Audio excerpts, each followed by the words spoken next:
There's a lady by the name Viranjani. Just see if she's there. Yes. Yeah. Yeah, would you like to put the video on, Baba? Again, she's gone mute. Okay. Can you turn the mobile this way?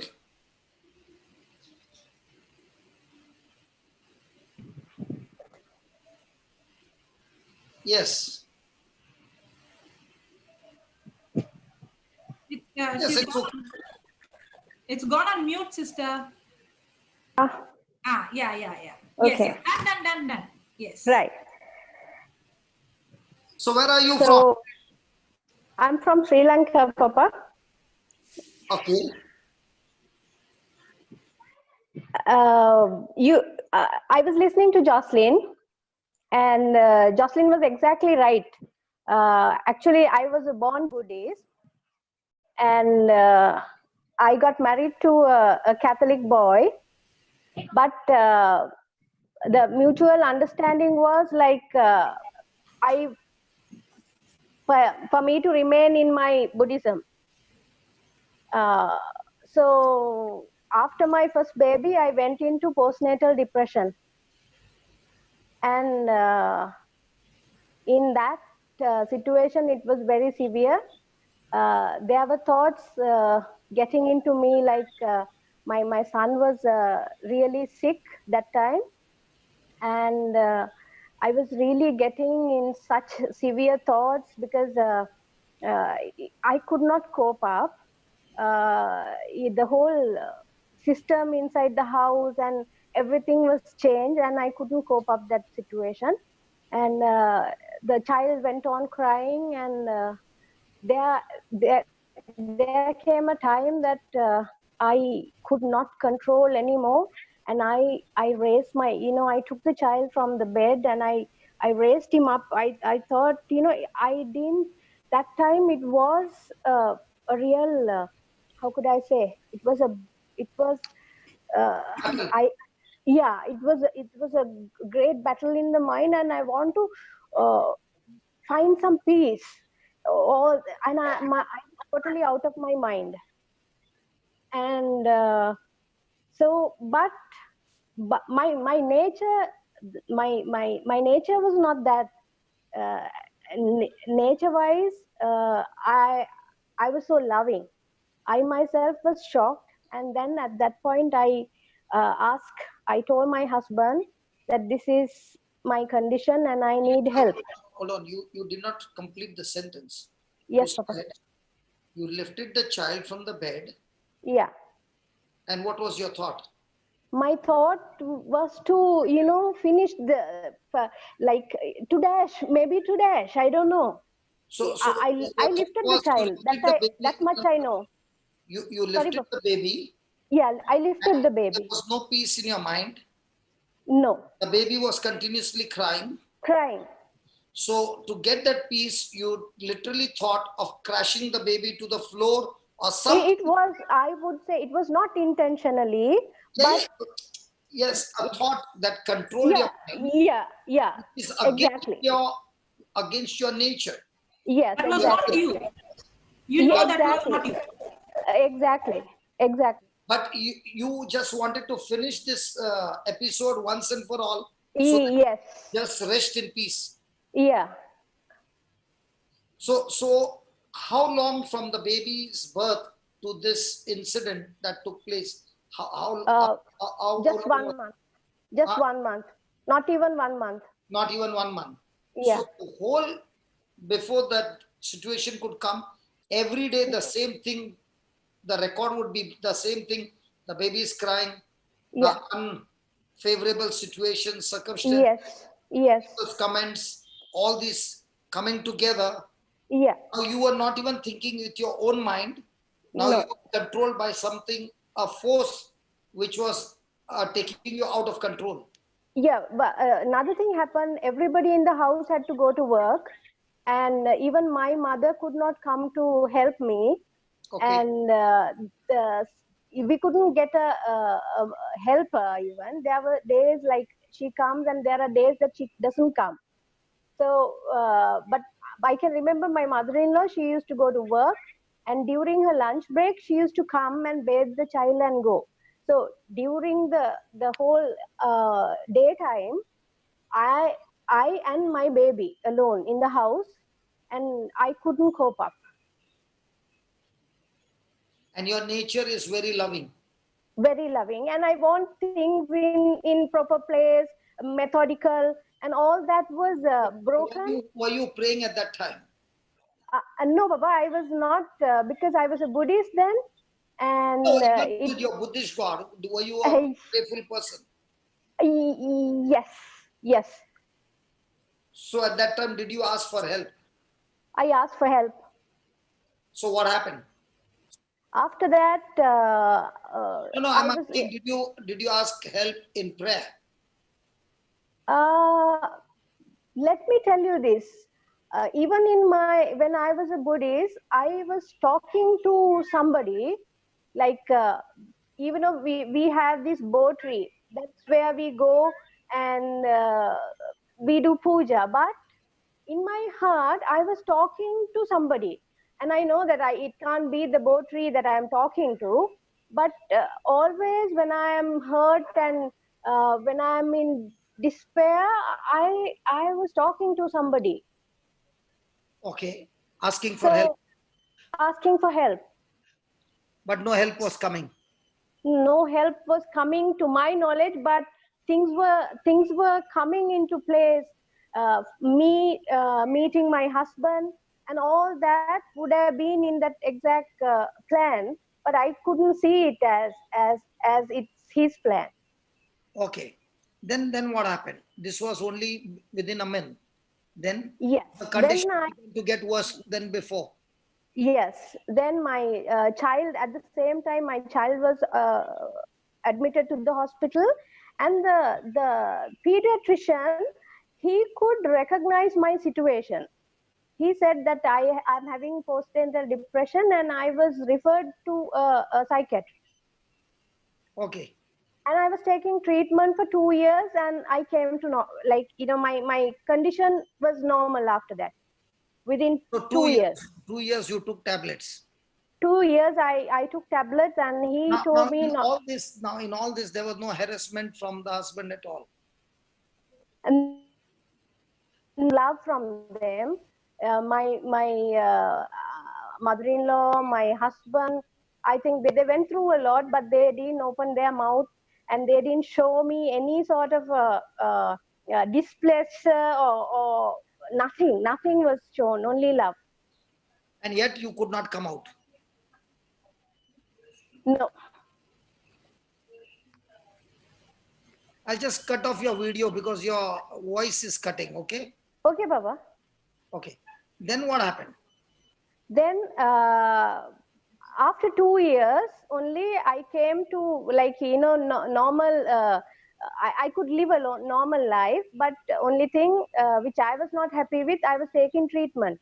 So I thought I have to live on like this. And we were much careful not to go for another child. Okay, because you had that fear that exactly. the whole process will start again. Yes. Okay, then. And then suddenly my husband had to go for a training program in South Africa. So he went to South Africa, and I went back to my mother's place. Okay. There I realized that I was pregnant when I checked my urine. Okay. And my family doctor there in Valigama, my hometown, he knew that I was going through depression, and he knew that I was taking treatment. And he said, in this condition, you have to stop tablet, and you have to take a decision whether you go ahead with this pregnancy or whether you have to take a decision here. So according to the doctor, yep, on one side was the pregnancy. Yes. If you take the pills, it will harm the child. Yes. And if you want the child healthy, then you have to stop your medicine that will cause harm to you. Yeah, exactly, which I was not ready. I was not ready at all to go back to that nature. The whole process, what you experienced for 2 years. Yeah. And by now, the husband has just left for his South training, Africa. Yeah. and now you are in a fix. Now you are in your mother's house. So Yes. then what happened? Then I called my husband. Hmm. I told the best solution is to, according to the doctor. I mean, I was adding, more weight on that. What the doctor said, the doctor said that you have to, you don't have to go with this pregnancy. You Okay. can terminate. That's the word he used. Then what did the husband say? Yeah, so I was so influential that I somehow was able to agree to my decision. Okay, so the husband also now agreed with you. Yeah, he wanted to agree, but then he would have surely called his mom. Hmm. And then mama came to the scene. So the mama comes in the now the mama Mama, comes into the scene. mama comes into the scene, and but I'm blessed with a wonderful. I don't like to call her my mother-in-law. I'm so blessed to have her, and she had been praying for my salvation as well. Okay. And at that point, I was at my mother's place, and she called me. Okay. She called me. I don't know what would have gone inside of her mind, but I couldn't sense any anger. I couldn't sense anything, any negative thing where I could get offended or do anything. She told me that we are Christians. We cannot go for we cannot terminate this pregnancy. And she told me with such conviction, but there was no it came Bitterness. with so much of love. Yeah, it came with so much of In love. other words, she presented the truth in such a way Yeah, that it did not hurt you. At the same yeah, time, with love, she presented the truth in such a way that it yeah, made you think twice before yes, going and terminating the baby. yes. Okay. Then, So then she told me, now within 3 months my husband was to come, and she told me, don't worry, we'll get even 2 servants. We'll have this baby. If you don't want the child, even my husband's elder brother was willing to take the child. okay. So But she convinced you with everything that don't terminate the baby. We have different options for you. yeah, I had no choice, I would say, because it came with such conviction. I'm not a person who will be so, how could I say, uh, Submissive. yeah, I'm in my nature. But one thing I must tell you, I can, like how you tell Papa, I can put a screen, but the things were going inside of me. Okay. But that time I thought these people cannot understand my condition. Correct. They are not bothered about what I go through. Okay. Then, So I honestly think there was hidden bitterness, but I had no choice to go ahead with my pregnancy. then what happened? Then towards like 5 or 7 days before the confinement, uh, 2 evangelists, a couple, husband and wife, came to where our parish, and they had a retreat. Okay. And for that retreat, my husband's nephew, my husband's cousin, first cousin, that time he was 6 years old. He was having cancer. He was in his last stages, and over that cancer, he had got malaria. And Mama had been praying for this child as well. So Mama got this child down for this retreat. Okay. And then there was a word of knowledge. This is what I heard. There was a word of knowledge saying that a child has come with cancer who is 6 years, and that child is healed. So this they went for the service and came back and told, there was an incident like this. So in my heart, I thought, okay, y'all are the, y'all took him there, the baby, and y'all knew the organizing committee. Surely you would have told. That Okay. was my understanding. Then? But this child got healed within 24 hours. Praise God. I saw the difference, the quick healing that took place, and I came to a conclusion: there has to be a God. Wow.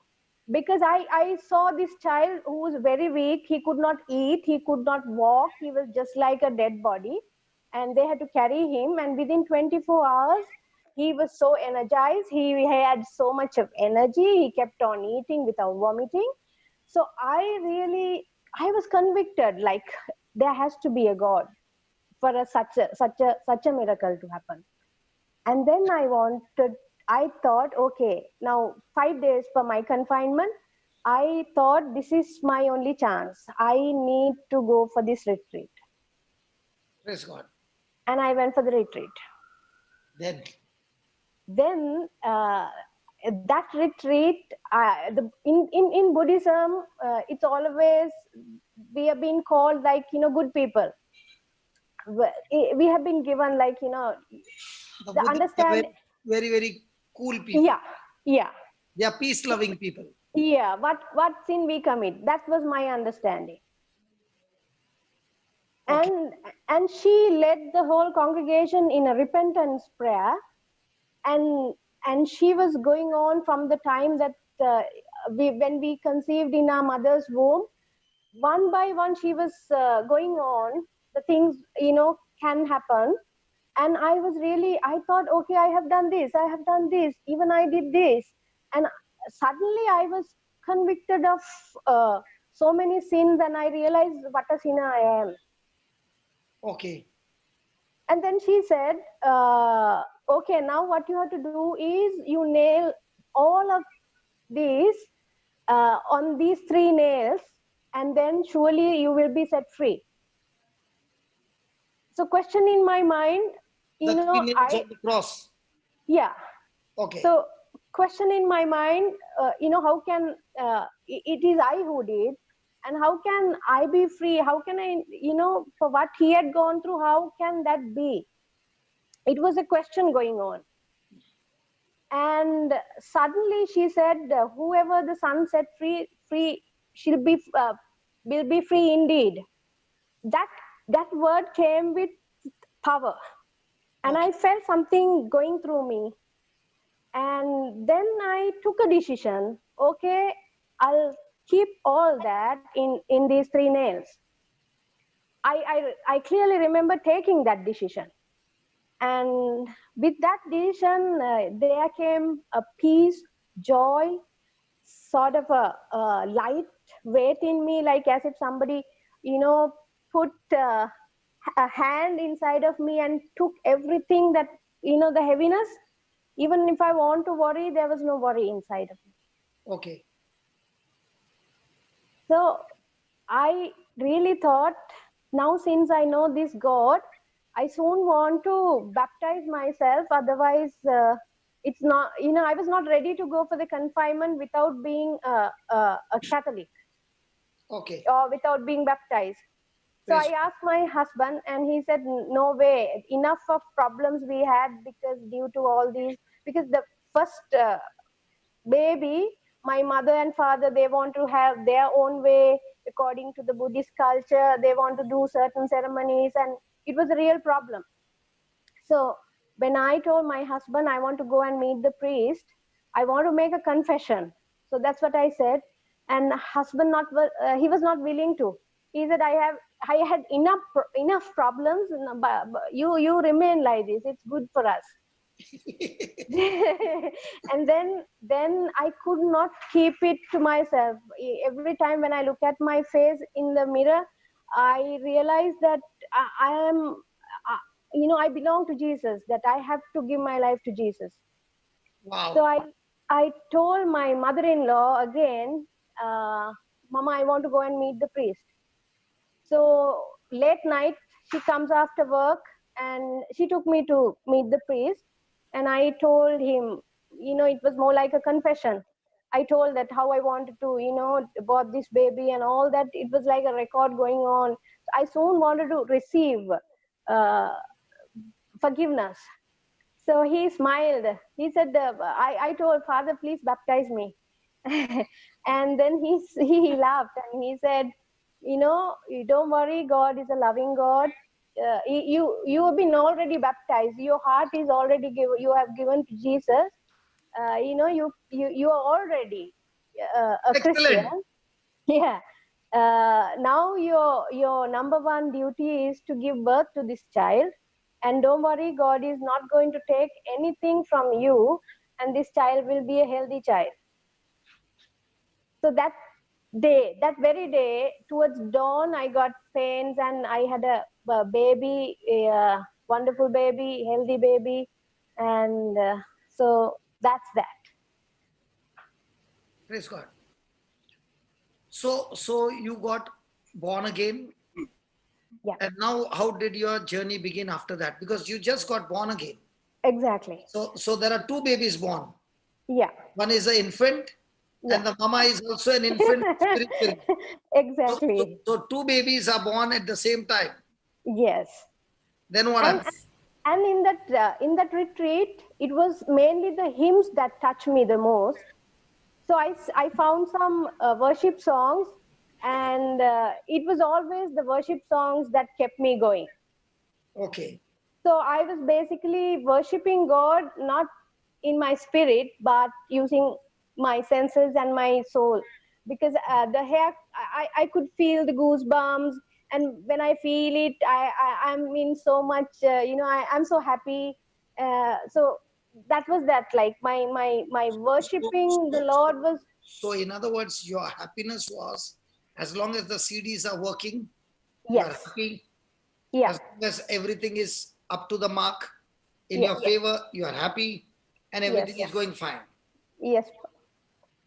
So then what happened? Then again, when to make this story little short, there came a time again I felt this was after about 3 years or 4 years. I knew I had all the symptoms that I was getting into a depression again.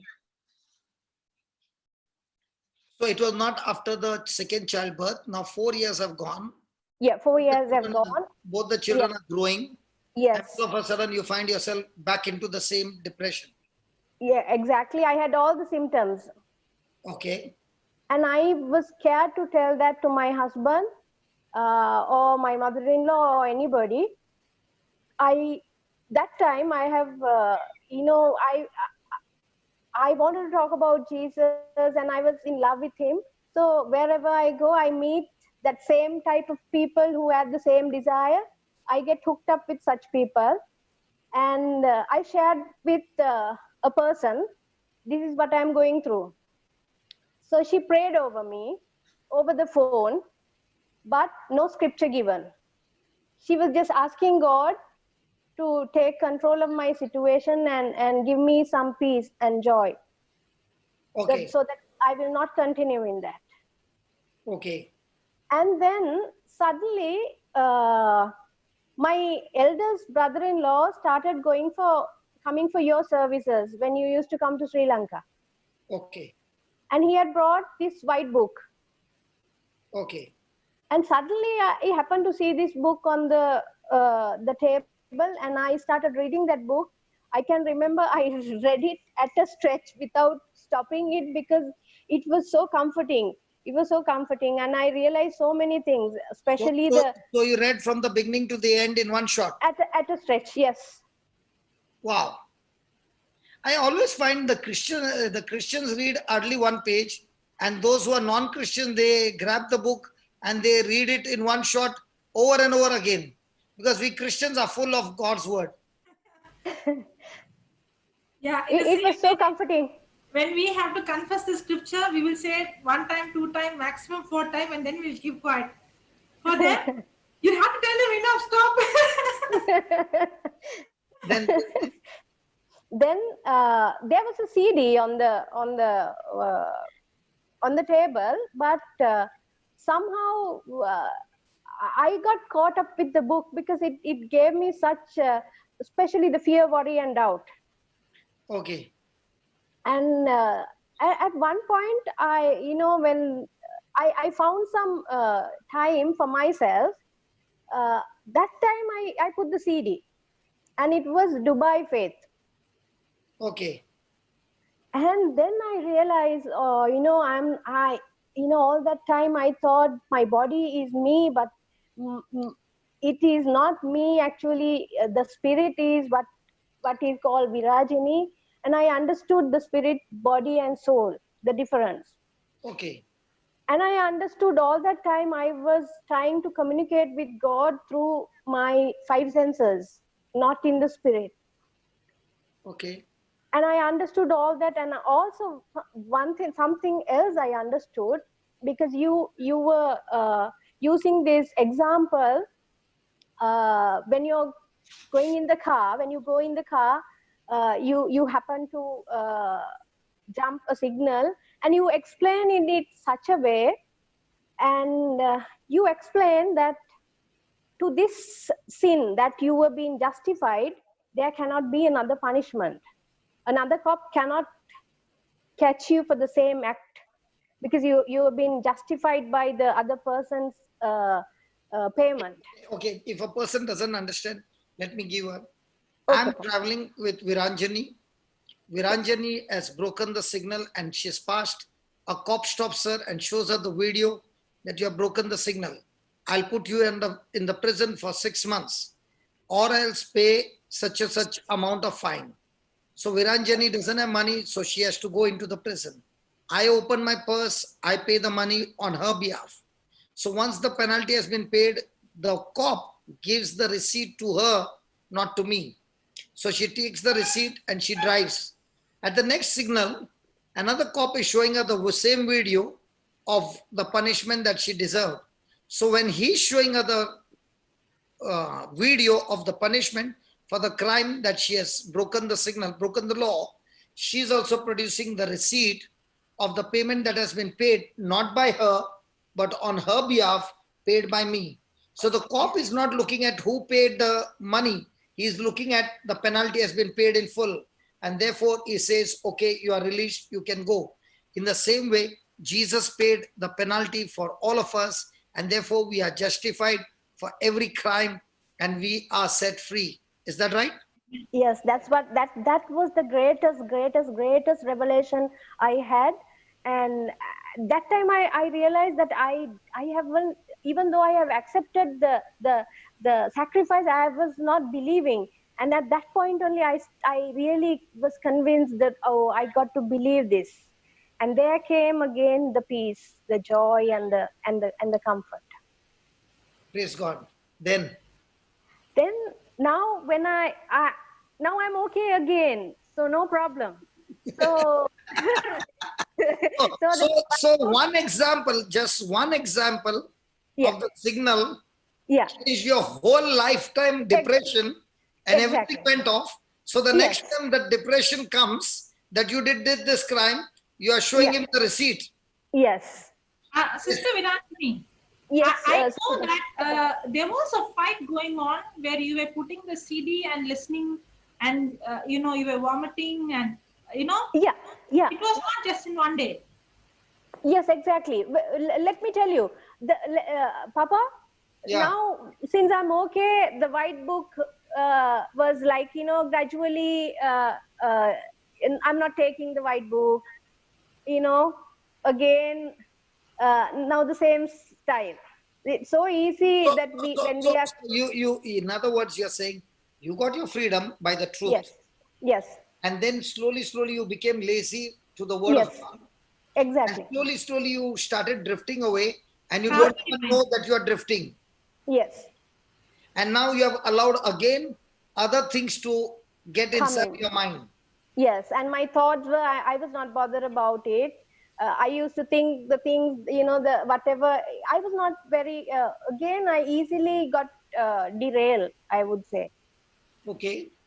And then my eldest son, there something wrong, went wrong with his eyes. Okay. And we were asked to go to the doctors, and he's how could I say this? He was like getting squint, his eye. There was some weird look about him came. Okay. And then again, now I wanted Jesus, and I could, thoughts come, and I could go on with that thought, and I could see or imagine the worst thing that could happen. So you and I are very strong champions when it comes to thinking. Yes. If we can think on the wrong side, like champions, and if we have the word of God, we can think on the word of God also at the same speed. Praise God. Yes. So now you have backslided, and now you're thinking on the worst of the worst that can happen to your son. Yes. And then again, I wanted to listen to the CDs again. I took the book again. Then what happened? And one day I could remember I was in so much of fear. The fear gripped me so much. And then I started confessing, I'm the body of Christ. Satan has no power over me. I went on saying it without stopping it. And finally, I got so exhausted, tired. Then I kept a pillow on the bed, like leaning. I still kept saying it. Okay. And finally, I have fallen asleep. Okay. And you know how when the phone is dying, that to that extent, I said, I am the body of Christ. Now my mouth is hurting, but still, I am the body of Christ. There was no Like the energy. mobile battery is going running out. Exactly. Okay. Because that fear was so much. Okay, then. And then I have fallen asleep. And when I got up, I could feel the light weight in me. I could feel a difference. So I really understood that this word coming out of your mouth again and again has real power. So that fear was gone when you got up. Exactly, because when I read the white book, I did not keep repeating it. Okay. This keep repeating things started to happen at that point in my life. Okay. So then what happened was, suddenly I got the news that you're coming to Sri Lanka. So I wanted to join the meeting. Okay. And I came with so much of, because by the time I have heard your Dubai Faith CD, and in that CD, you explain how to have a vision, how to have an image. And so I have already, I was having an image, and I was going on saying the Spirit of the Lord is upon me, and Satan has no power over me. That was my #1 scripture that time. For everything I used that scripture. And I went for the prayer meeting with so much of expectation. And in that meeting, you happened to ask, is there anybody, you were talking about in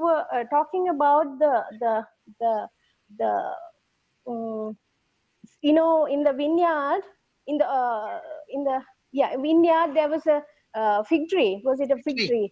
Planted in an orchard. No. A fig tree planted in an orchard. Orchard, but this particular tree was planted in the vineyard for a purpose.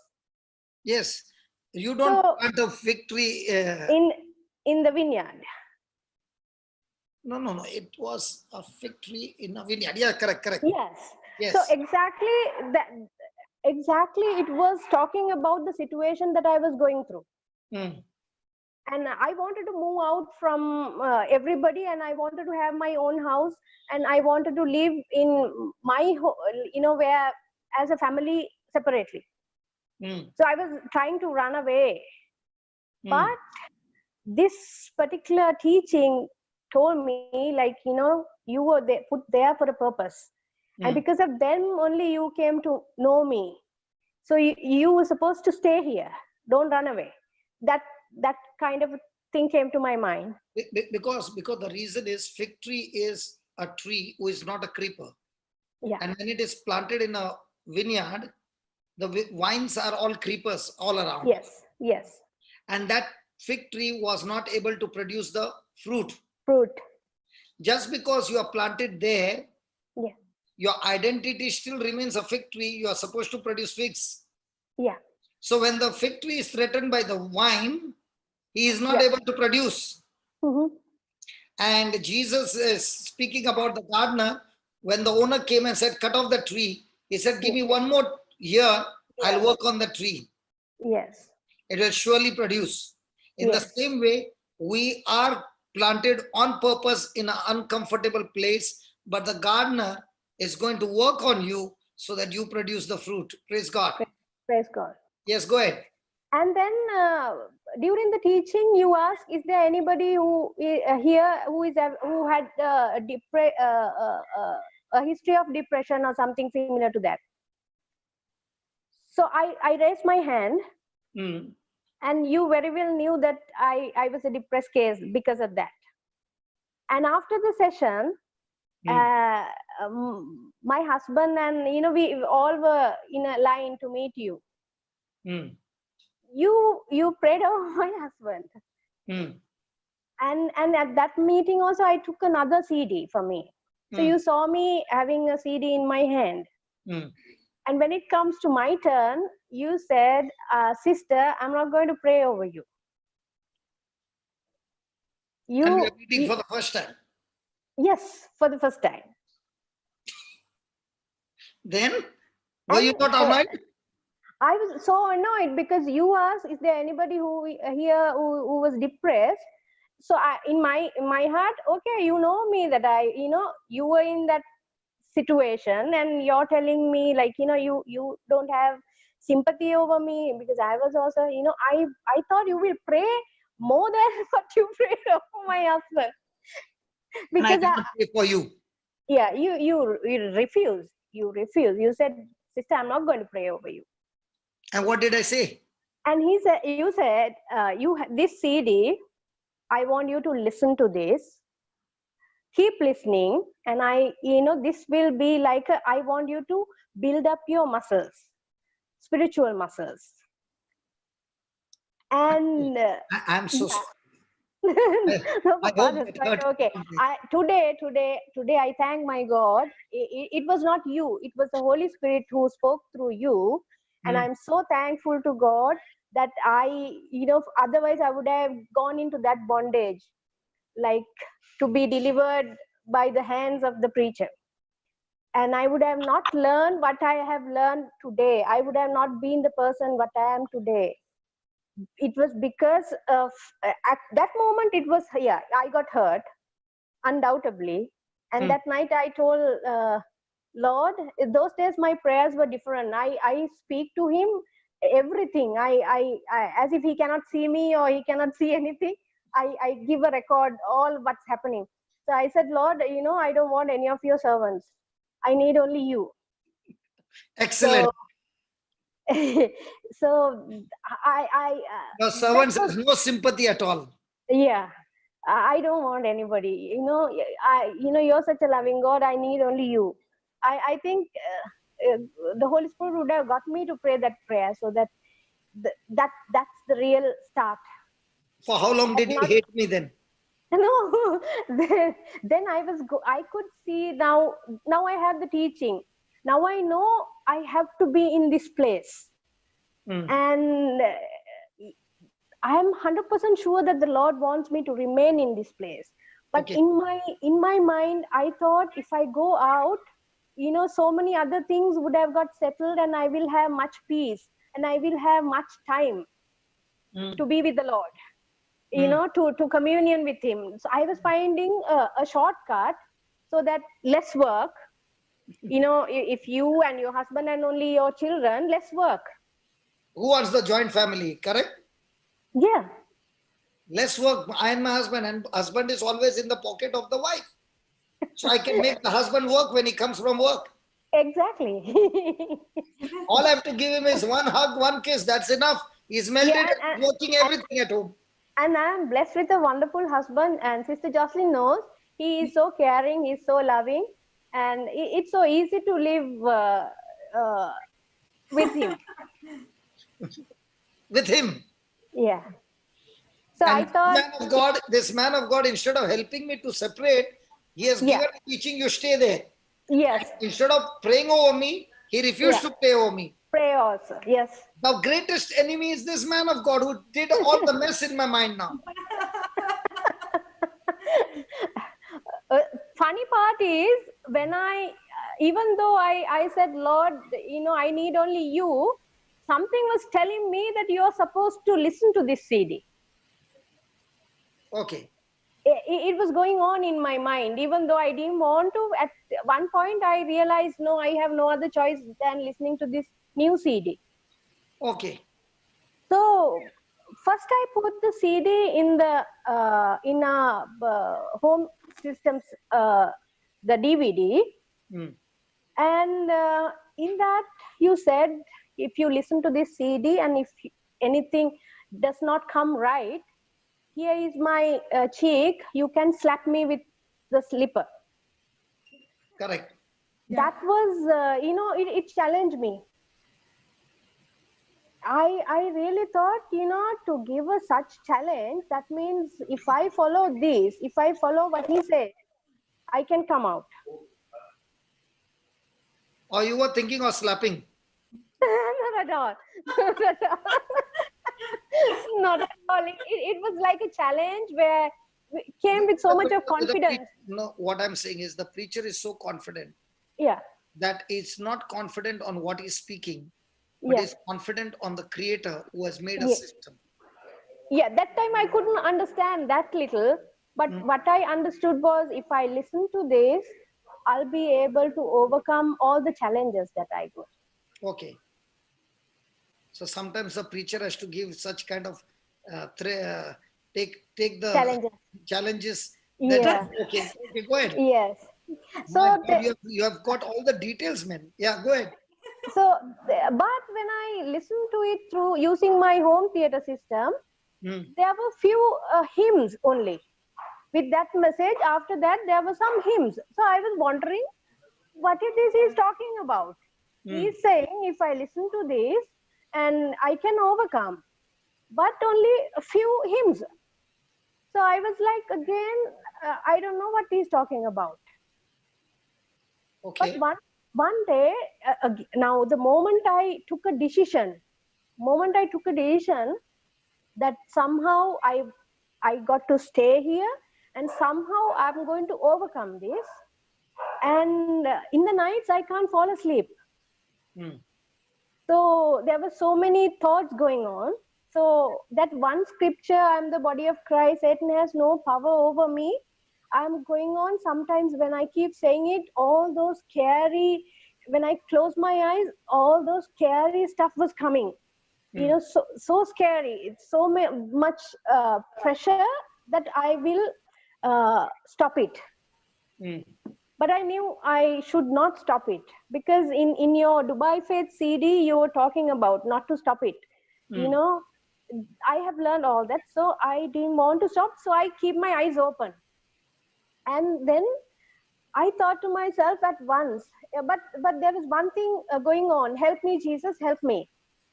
Every time when something goes on, help me, Jesus comes. So suddenly I got an idea. It's better for me to listen to this CD using my husband's office laptop. So I use the laptop and I drag it where I sleep, and I had to cover it with a big blanket so that the light will not disturb my husband. All these going on around 1 o'clock, 2 o'clock, 12 o'clock. So I do all that, and when I played it in the laptop, I could see 100 of messages. Praise God. And then that day I started listening, not like Sister Jocelyn.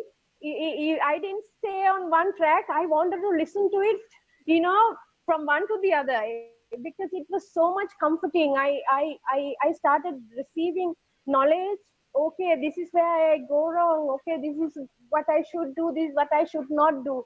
Like that, I think that whole night I was up listening to it And under the blanket. under the blanket. And the Because volume otherwise- was low. no, I use my headset. So that her husband doesn't get disturbed. Yes. And the husband doesn't know what the wife is doing next to her. Not at all. So you are only waiting when will the husband go to sleep.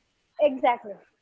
And I'm waiting when everybody goes out, and I used the home theater system, one speaker in the kitchen, one speaker in the hall, one speaker in my bedroom, one speaker more towards the veranda. I have set it.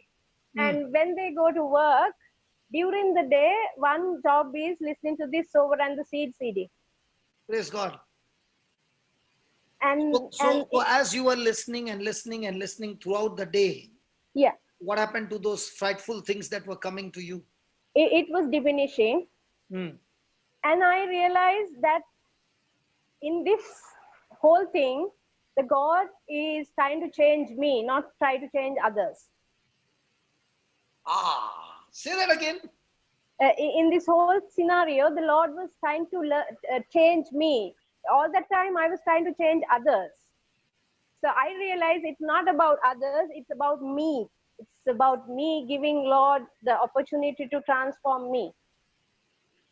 Okay. So now you concentrated on changing you. Yes. So what happened to those frightful things now? It was I was not paying attention even, because you said you have to think on what you're thinking on. Okay. So like how yesterday Sister Jocelyn was telling, I was building up a different stronghold in my mind now. Okay. So the old stronghold was dying on one side, Dying, another and stronghold was being built up on the other side. Yeah. So I started confessing. And you did not have the freedom. So all the time you're praying, Lord, all these people go out of the house. Yes. And during the day, the music system, during the night, the husband's laptop. Yes.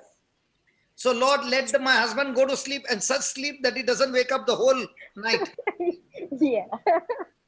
And even though you break rest, your spirit is so alive. You're not lethargic. You are like as if it doesn't. You don't feel that you have broken rest.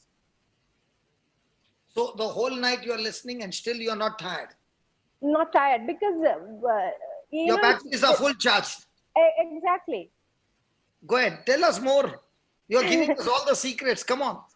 Yeah, and then I happened to the next visit of yours. You were talking about taking quality decisions. Mm. So all the time I'm thinking, okay, Lord, I surrender myself to you. I give myself to you. You can transform me.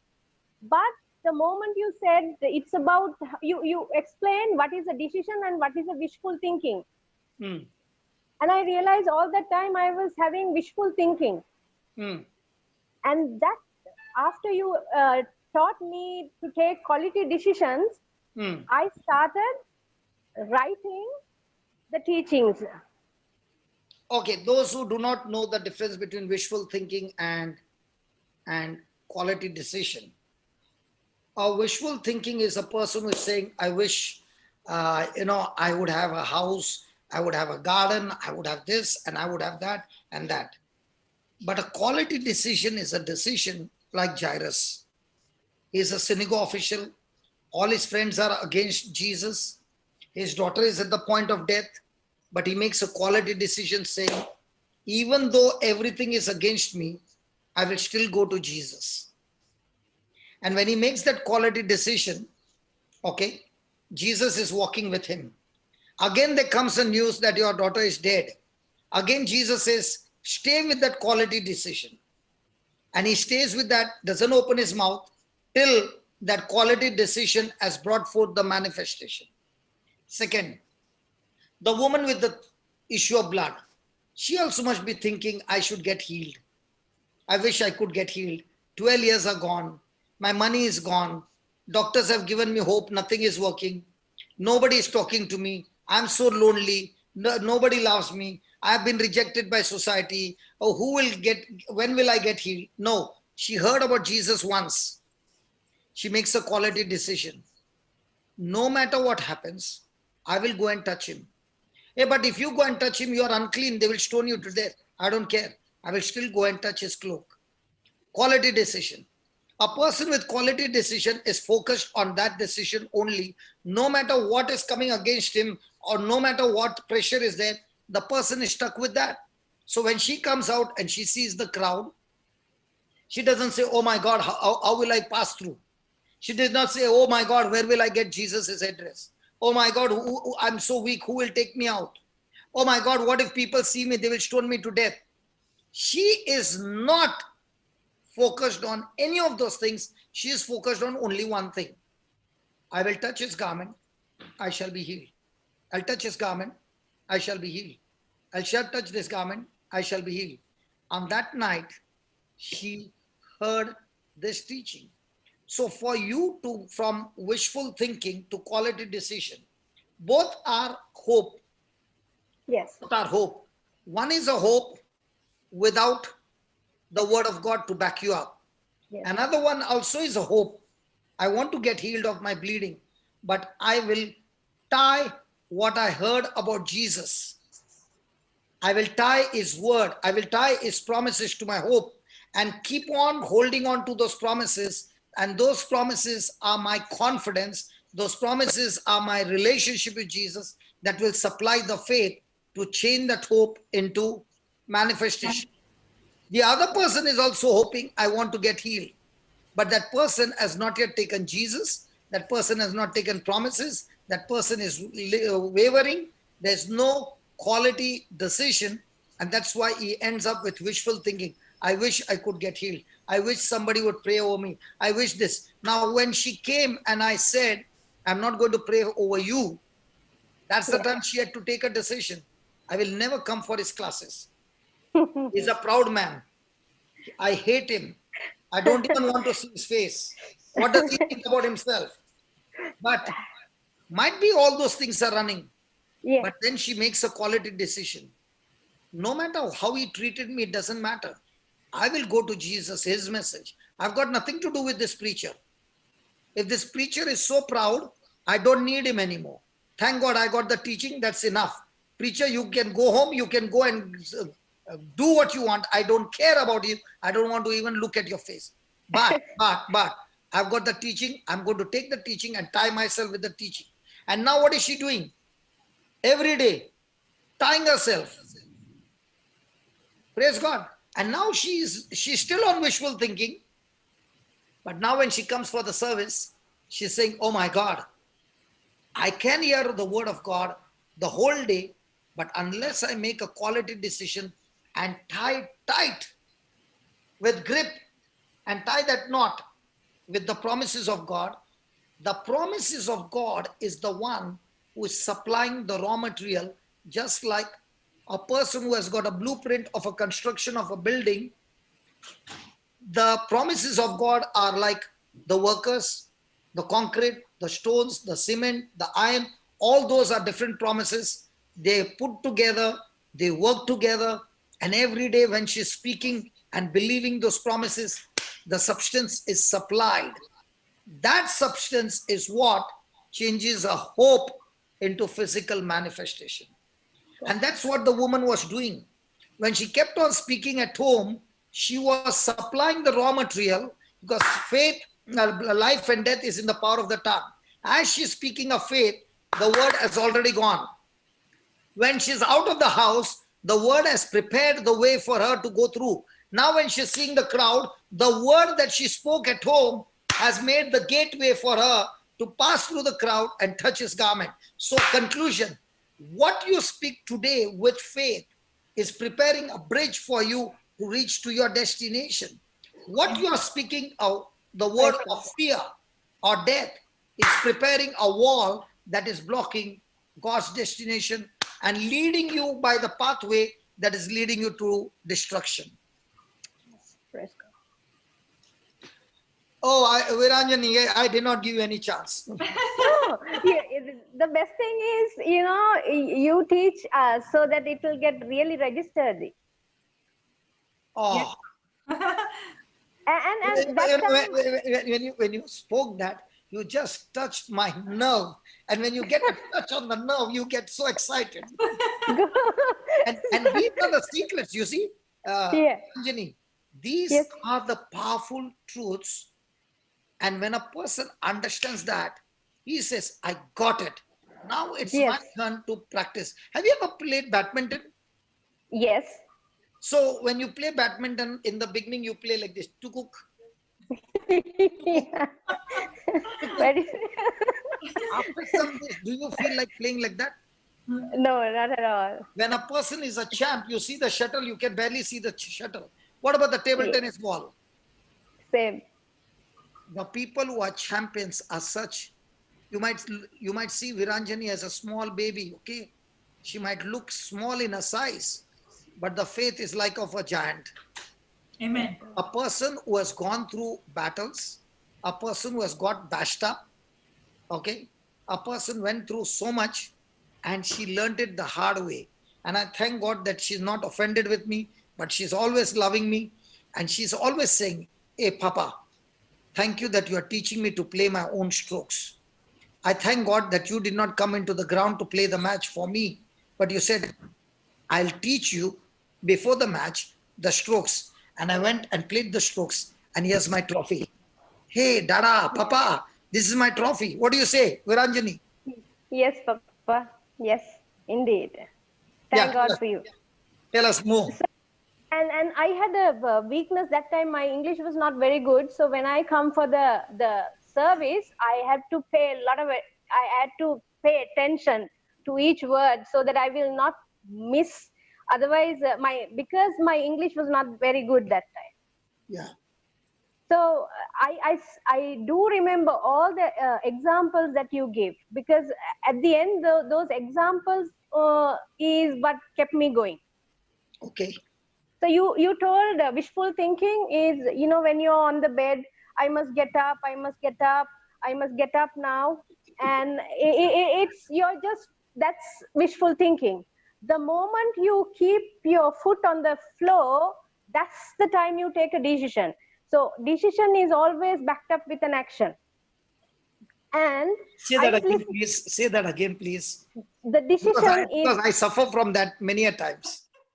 when you're sleeping, when you get up, you always keep thinking, I must get up, I must get up, and it's just That wishful happens to me thinking. early morning, because Yeah, I want to sleep late and the eyes have opened. And yeah. yes, go ahead. Then So decision is, the moment that you keep your foot on the ground is the time that you took a decision.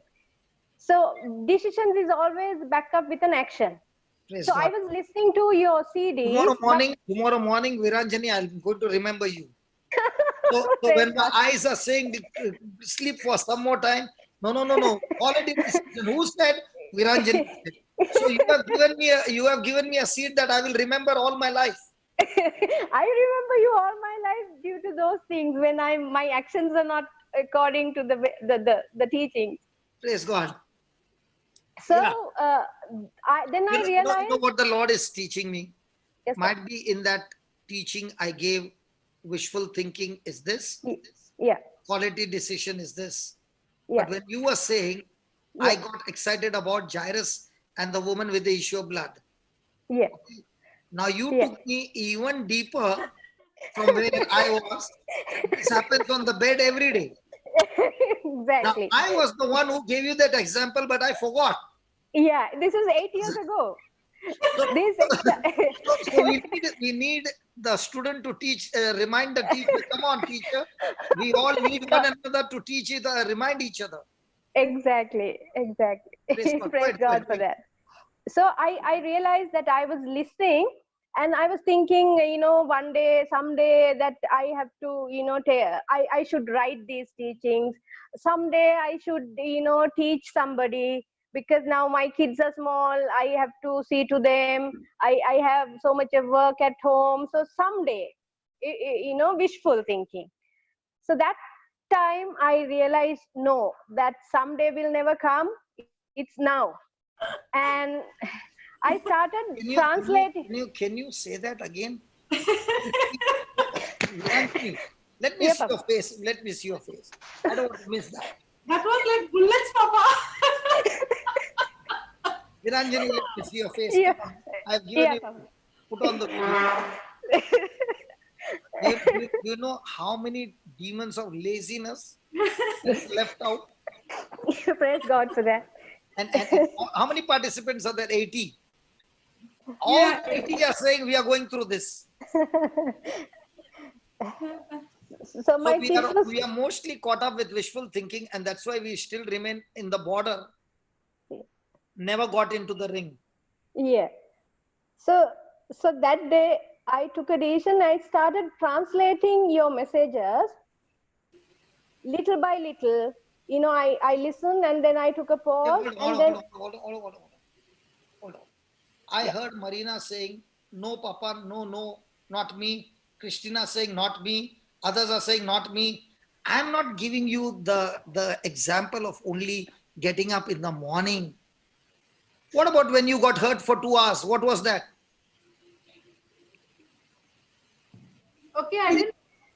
Please don't please, you might be strong in one area. None of us are perfect. We all need breakthrough. Correction. Okay, I'll help you. Go ahead. There's a meeting. okay, Papa. What? So Change the. Yeah. Now you can talk. Nothing is coming out. Even okay, I am. Papa.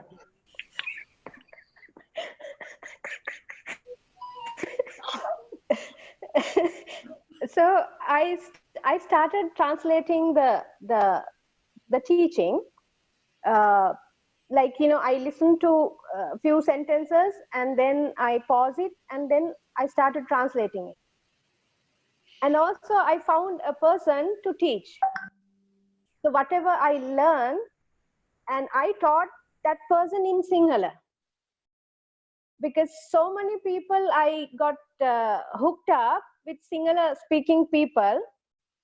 So what I do is I translate the thing and then it developed my English also, I think, at the same time. And No, I had. you're not talking good English, Baba. Hmm. Who told you? Who told you? Papa, if your English is good, my English is good. I never knew that I would become an English teacher as well through the CD. Yes.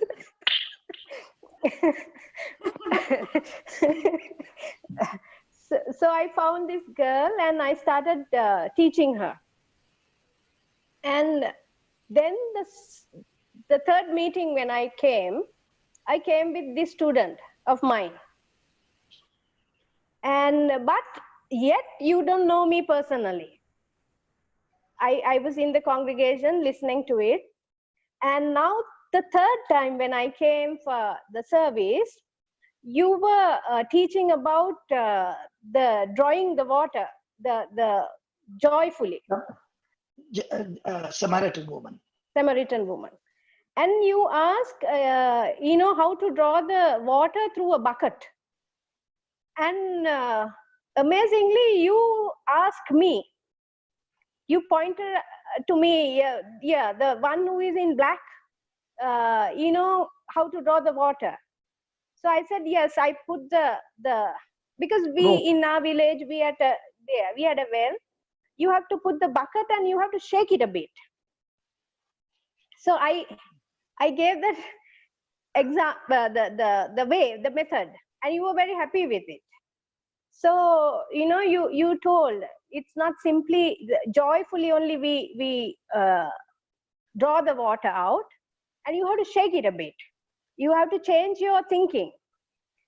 So, and that day in the anointing session, the first day you refused to pray over me. And at that time, I started depending on God alone. And you said the one is in black and the neighbor, come, the Lord wants to anoint you all too. So me and my student, you called us to the front, and we were just slain in the spirit. And I was crying and crying and crying and crying because I could receive. I felt somebody was loving me. Not even my mother, not even my father, not even my husband has loved me the way, the love that I received. It was so tangible. And I opened my mouth and I cried out loud. And not only, I was so joyful. The Lord did not let my student that time. You know, with me, the Holy Spirit called her also. So it was wonderful. And my relationship, the joy began. The joy was bubbling up, and you know, you can't fall asleep after that. Right throughout the day, after the session, because you used to have night meetings, and by the time we get home, it's about 11:30, and can't fall asleep after that. You're in communion with God. And after that, there came another episode of my life. You taught us how to be submissive. I was never submissive to my husband. And and I had to take that quality decision. So I said, Holy Spirit, help me. Now I am convicted. And by then, I was able to overcome guilt. I could recognize the guilt thoughts. I could recognize the conviction thoughts. And it was so easy to recognize the enemy's voice, and it was so easy to recognize the good shepherd. Lord. Yeah. And I realized to overcome this, I kept on saying, Virajini is patient, Virajini is kind, Virajini is not ill-mannered. Right throughout the day, when nobody's at home, my confession is 1 Corinthians 13, 4 onwards. All those, the nature of love, I put my name, and Virajini is patient, because I was failing, because when my children, you know, they're small, when they spill milk, I used to shout, I used to scream. You know, I was so particular about keeping the place tidy. And I died to it. I took decisions. And in that screaming, Yeah. unknowingly, we plant the negative seeds in our own children. Exactly. And that seed has been planted, it will grow. And when they grow up, the manifestation will surely come. Yeah. For just a glass of milk, but what is the Yeah. price that you paid for that glass of milk? You brought Yes. destruction in your child. Yeah, go ahead. Yeah. And little by little, I realized my nature was changing. Now I was more focused on their desires than my desires. So one day, you know, they say, I don't want sandwiches, I want this. So it was like a restaurant. One person wants one thing, the other person wants another thing. But I was ready to do everything. That was not your And nature. that was not my nature. This is where I realized I was making something, and my eldest son wanted something else. And I prepared it. But the fellow didn't eat it.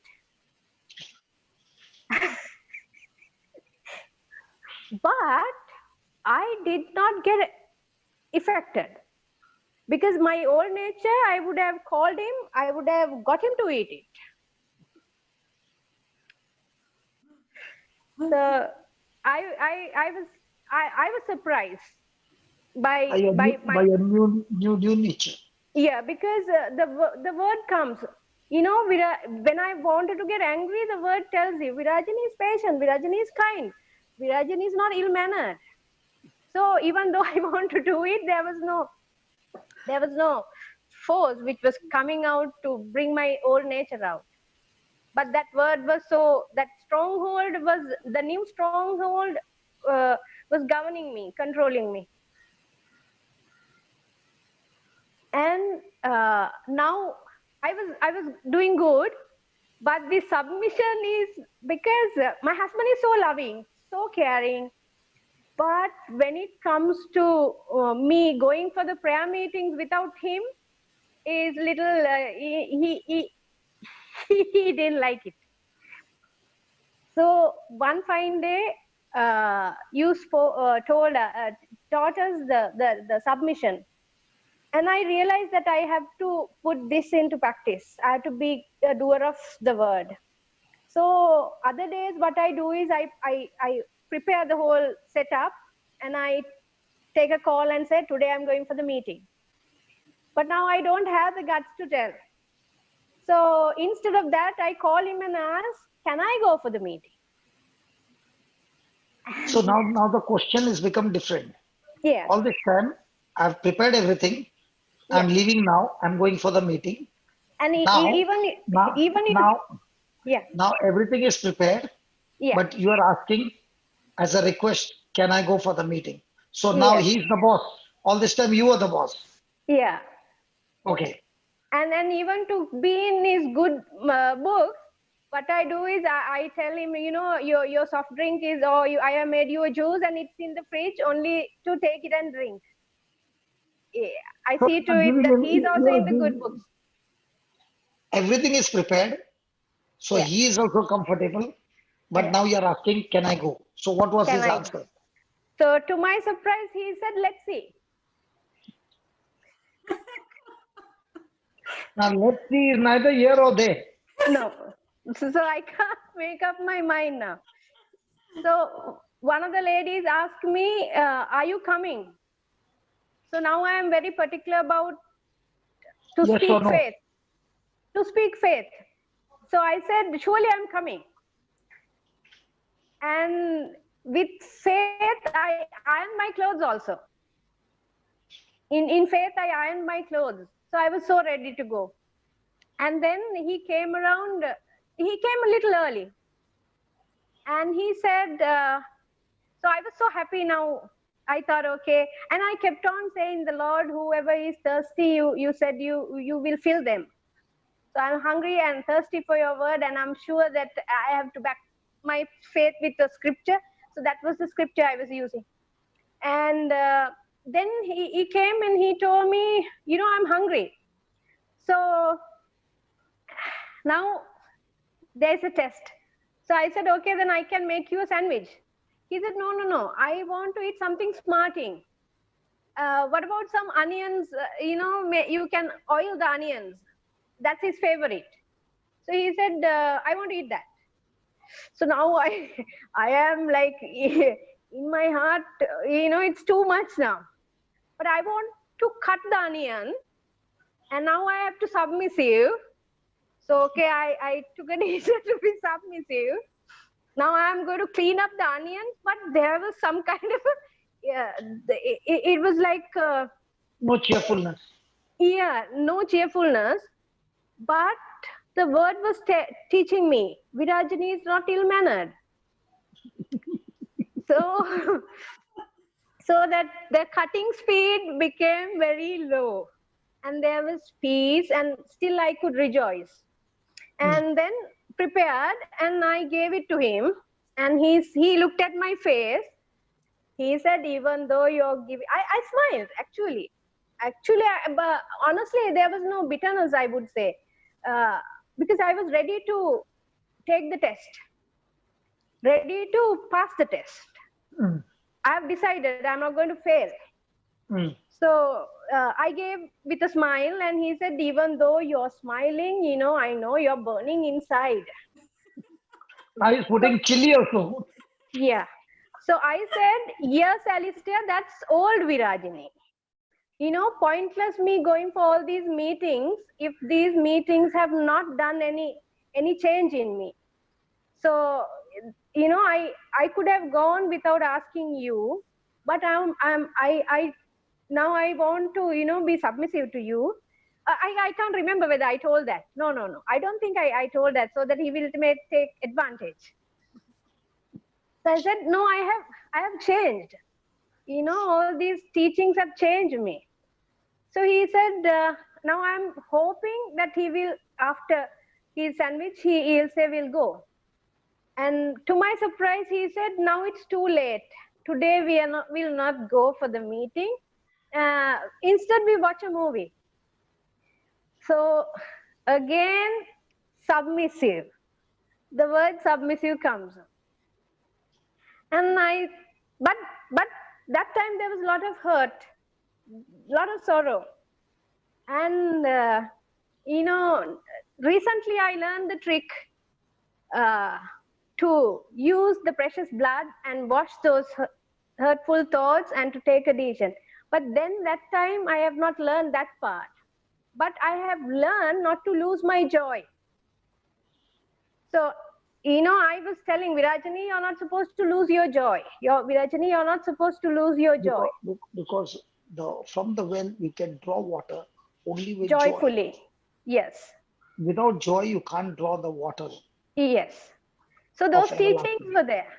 So I knew that You knew only one part of the teaching, but yeah. on the other side, the herds that are coming, Yes. the herds are getting planted, but you don't know that I need to wash them also with the Yeah. blood of Jesus. Yeah, So I didn't do you are that part. forcing yourself to be joyful, Yeah. but at the same And- time, the herds are taking, then Yeah. Because I knew joy is a decision. Joy is not an emotion. And so I was telling myself, you got to be joyful.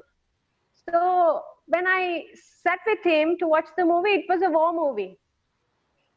I thought that's too much now. That was my breaking point.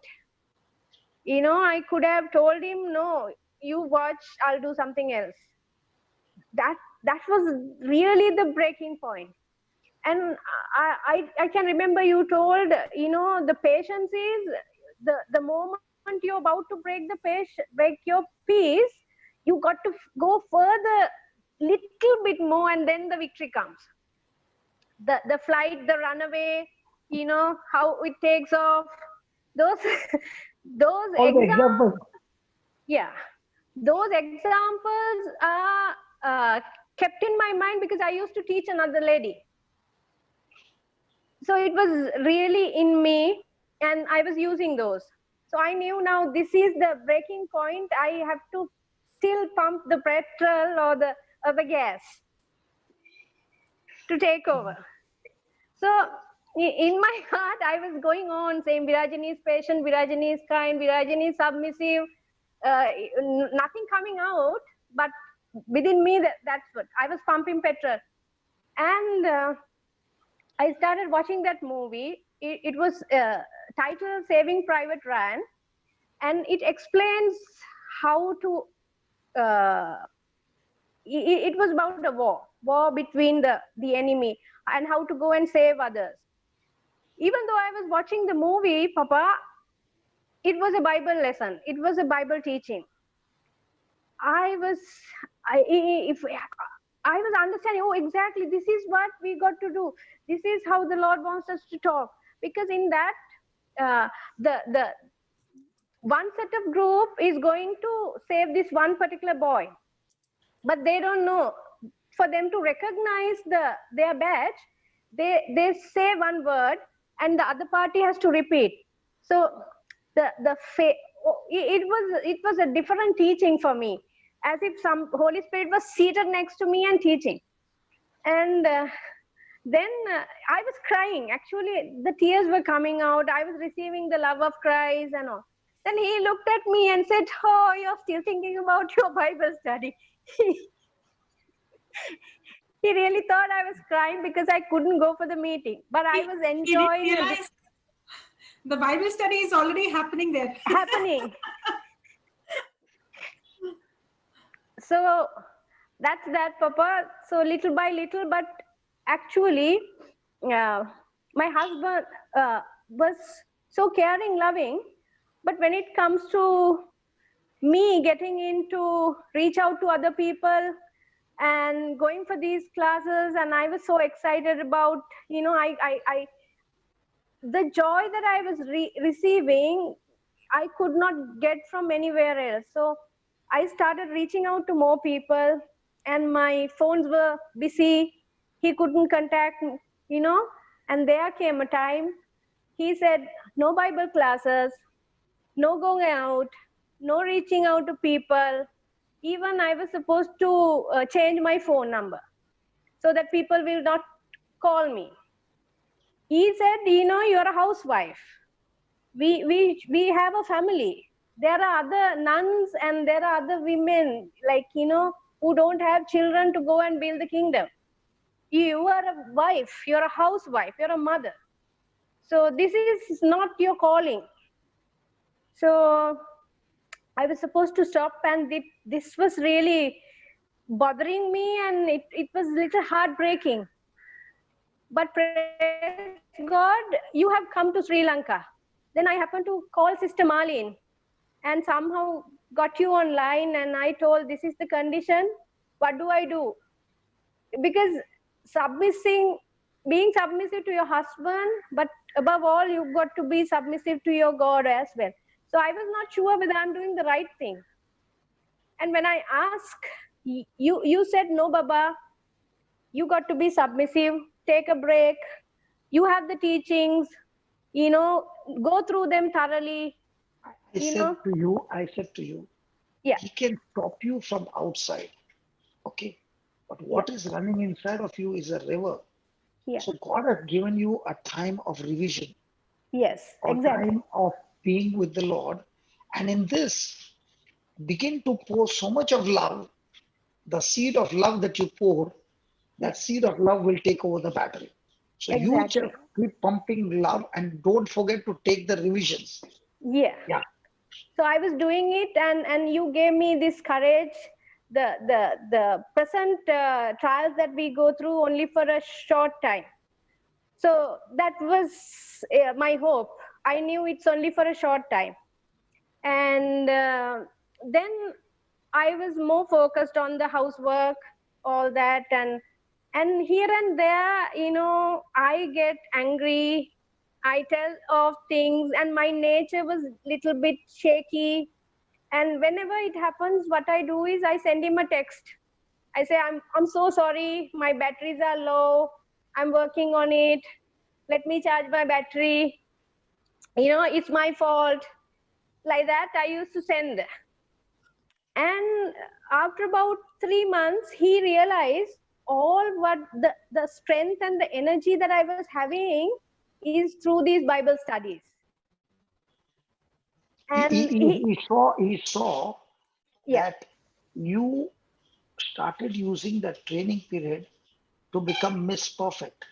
yeah, And even the slightest thing, when it would go wrong, you would yeah, be like the battery is totally discharged. And he found now that even the slightest, you have become so sensitive, yeah, even the slightest can take you into a shell. yes, So he found that my wife, who was bubbly all this time, blooming like a flower, has yeah, now begun to, working hard to match his to working hard. How can I please him, no matter what cost it is? And in that, you began to break down. yes. So after about 3 months, he said, I heard Brother Johnson has come, and what about we going for the meeting? So I really thought he's just checking my pulse. So I said, no, Alistair, you go. It's okay. No, I have taken. I have all the teachings at home. I have CDs. It's fine with me. It's no. He said, no, I'm serious. I know you were receiving this from this, and the Lord has spoken to me. I think the Holy Spirit was worrying me. He said. I said, Holy Even the walls. Spirit, you. Yeah. Yeah. Jocelyn said something. Jocelyn, Yeah. go ahead and share with us, how did the Holy Spirit torture him? Come on, go ahead. Even the walls spoke to him.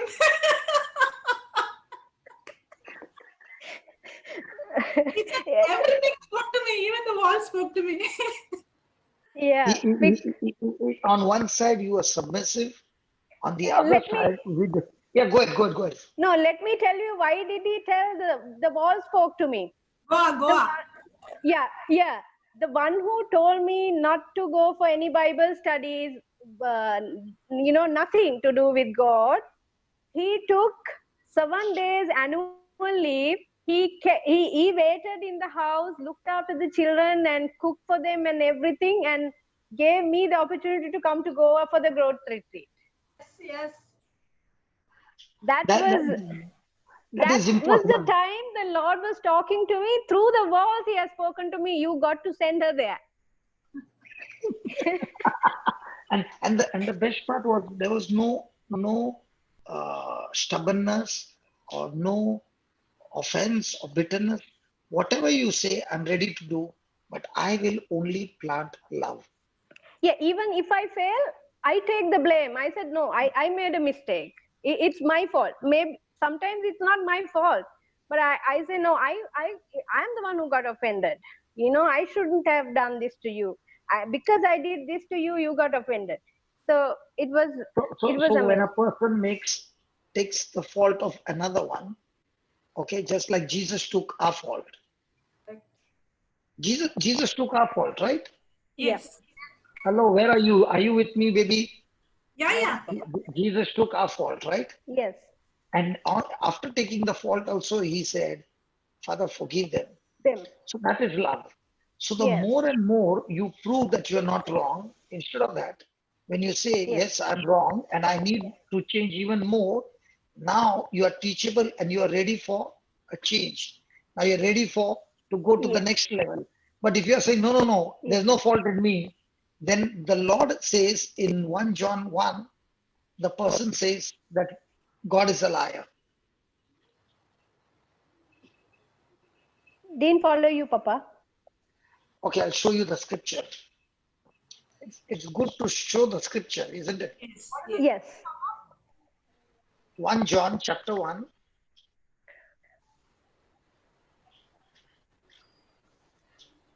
Start with 7.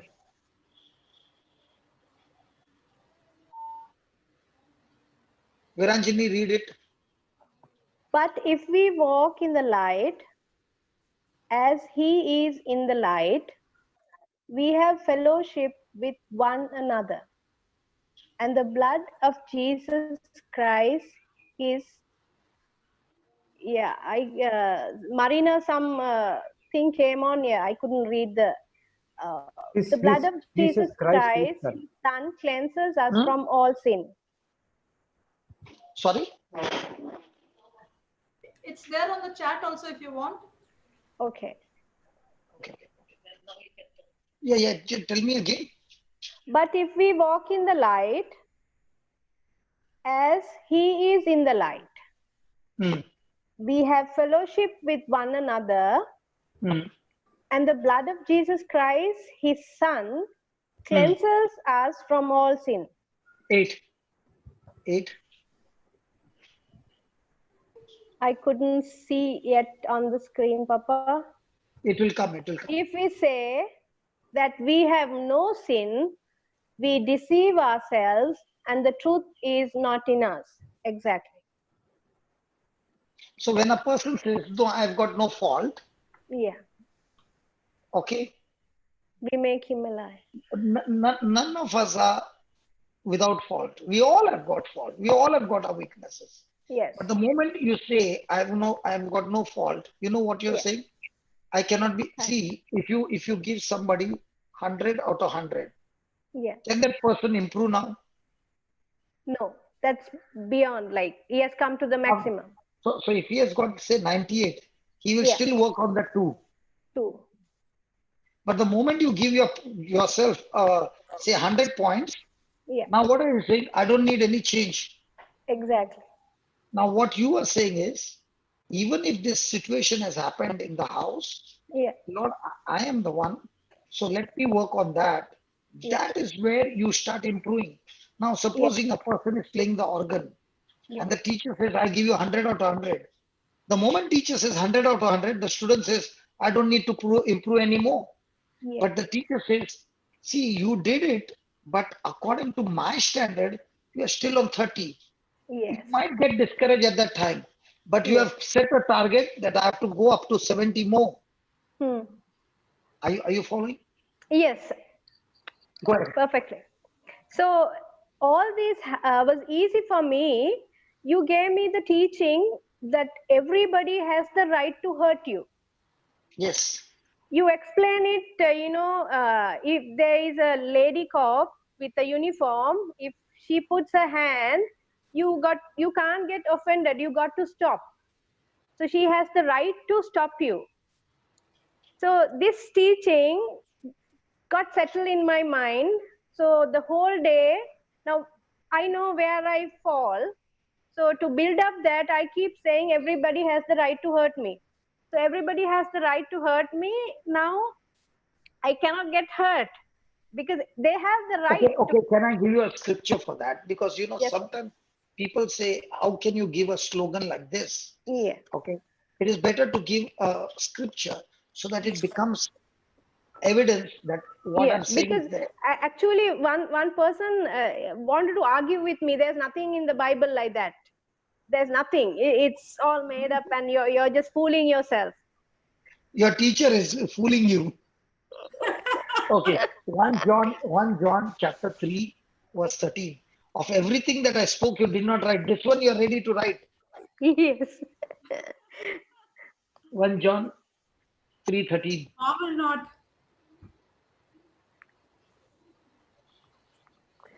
Marvel not, my brethren, if the world hate you. Then We know that we have passed okay. from Now death. is no 13. Oh, if I go to 14, I start explaining too many things. Yeah. 13. We'll stop over there. Read the 13. Okay. Because after that I'll get excited. Again, you will press my nerve. Okay. Read that 13. No, so we learn from that, Papa. Yeah, not a problem. There is more to learn on this topic. Come on. Marvel not. Marvel not, my brethren, Hmm. if the world hate you. So don't get surprised if somebody comes and hates you. As Yes. long as you are a Christian, you are supposed to be hated. Yeah. And if that doesn't convince you, 1 Peter 3:9 will surely convince you. Please read it from the Amplified. Amplified will give you solid shot. Because once you understand the strategy of the devil, then you know how to play the match. Okay? Marina, where are you? Coming, just getting the amplified for you. It's there, Papa, already in the chat. Do not be surprised. Okay. In the chat. Yeah, Okay. it's in the chat. Okay. Verse 9. Come on. Go ahead. Go ahead. It's there. I have to go to the chat. Hold on. Okay. Marina, read it, please. Yeah, please. You don't change your this thing, otherwise you will Okay. get caught up somewhere else. Marina, read it, please. And never return evil for evil or insult for insult. Avoid scolding, Husband and children. berating, and any kind of abuse, Hmm. but on the contrary, give a blessing. Then. Pray for one another's well-being, Hmm. contentment, Hmm. and protection. Hmm. For you have been called for this very purpose. Pause. Marina, are you a Christian? Yes, Papa. So if you call yourself a Christian, is evil going to come against you? Yes. Yeah. So are you supposed to return evil for evil? No. Are you supposed to return insult for insult? No. Are you supposed to return hurt for hurt? No. No. So are you supposed to take all the scolding? Yes. Are you supposed to take all the abuse? Yes. What do you do with the abuse? Put it in yourself or take the abuse and return it with a blessing. Return it with a blessing. Return blessing. Okay. Return it with a prayer for that person's well-being.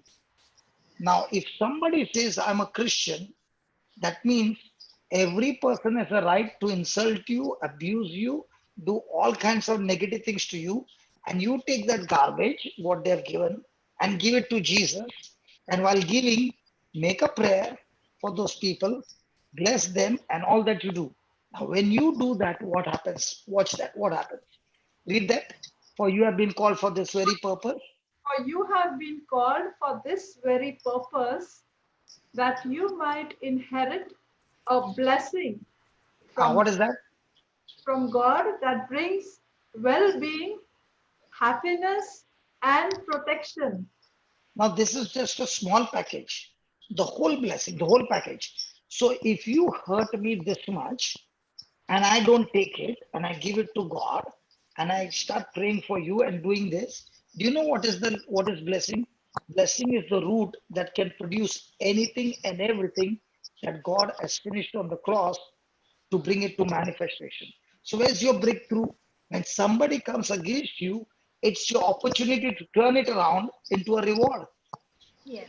Amen. So, if nobody is coming against you, the points are very little. When you do good, when you go and serve everybody, the point is say 10. But now somebody is coming against you, falsely accusing you, abusing you, doing this, doing that. Now you can take those seeds, give it to Jesus, and while giving, become like Jesus and forgive like Jesus was on the cross. You forgive them, you bless them, you do all that. Now your 10 points has gone straight to 10,000 points. Amen. Amen. Praise God. Thank you, Papa, for this teaching. Thank you. So when all these things are happening, the person will say, but that person insulted you, that person did that. You are looking from the natural eyes. When you're looking from the spiritual eyes, the devil has played his game and he wants to trap you. Now, instead of you getting trapped, you are just dodging and now there's a hard shot coming and you just did like this. It passed through. Now it's your turn to shoot. Now you shot blessing, you shot prayer, you shot all this. You know what is the reward? What you did not achieve in your lifetime, that is the reward. That's why Joseph became a governor. Please understand. That's why he became a governor. He did not become a governor by sweat. He became a governor because of the favor of God. So how do you activate the favor of God? When somebody comes against you for no reason, it's time for favor. Amen. Amen. Did it bless you? Indeed. So is it good that people come and hurt you now, Marina? Yes, Papa. Get ready, after the meeting, I'm coming. I'm well prepared now. I'm well prepared. Now, who will hurt you the most? Who is closest to you? So when you are working in the team, can they be hurt? Definitely. Can they be hurt from the spouse? Can they be hurt from the children? These are the people who train you for international match. If you can't pass the match at home, how will you go for the international match? Correct. Yes. Now my Correct. wife must be listening and saying, okay, let the match go over, then I'll take your match. Go ahead, Viranjani, tell me. Yeah. Yeah, those days when I watched the NCH thing on YouTube, I had a desire to be there. I was imagining myself there, and going through that unjust suffering, or not paying evil for evil, and that really took me fulfill that imagination what I was having. And 7 days, and So you are saying when you practice that, if your husband cannot send you just for 2 hours, now that same husband buys the ticket, sends you there for 7 days, stays Yes. back with the annual leave, cooks food Yes. for his children, and takes care Yes. of his children that he has never done in his lifetime. Yes. So what is the key? When the family has got all this hardship and the wife is taking this key of planting the good seeds, the harvest that comes is beyond your imagination. Go ahead, tell us more. And he sent not only her, he sent his mom also along with her. No, Yeah. the mom was the reason why the mom is a bulldozer. Okay, go So ahead. actually, we came twice. Twice, the Lord blessed me. The second one was Mama's birthday gift to me. So, but Papa, I must tell you this. This is now what I'm going to share is a different part of my life. How Okay. I felt. How I felt. You know, after receiving all that, Hold on, and hold on, then hold on. I'll just cut off your video. We don't want to miss anything, okay? Echo Because yes, your voice. So there's some Somebody just YouTube mute on. all the mics and start again. Mute all the mics.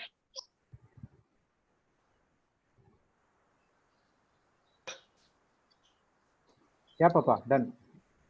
Yeah. Whenever Okay. there is disturbance, mute all the mics and start again.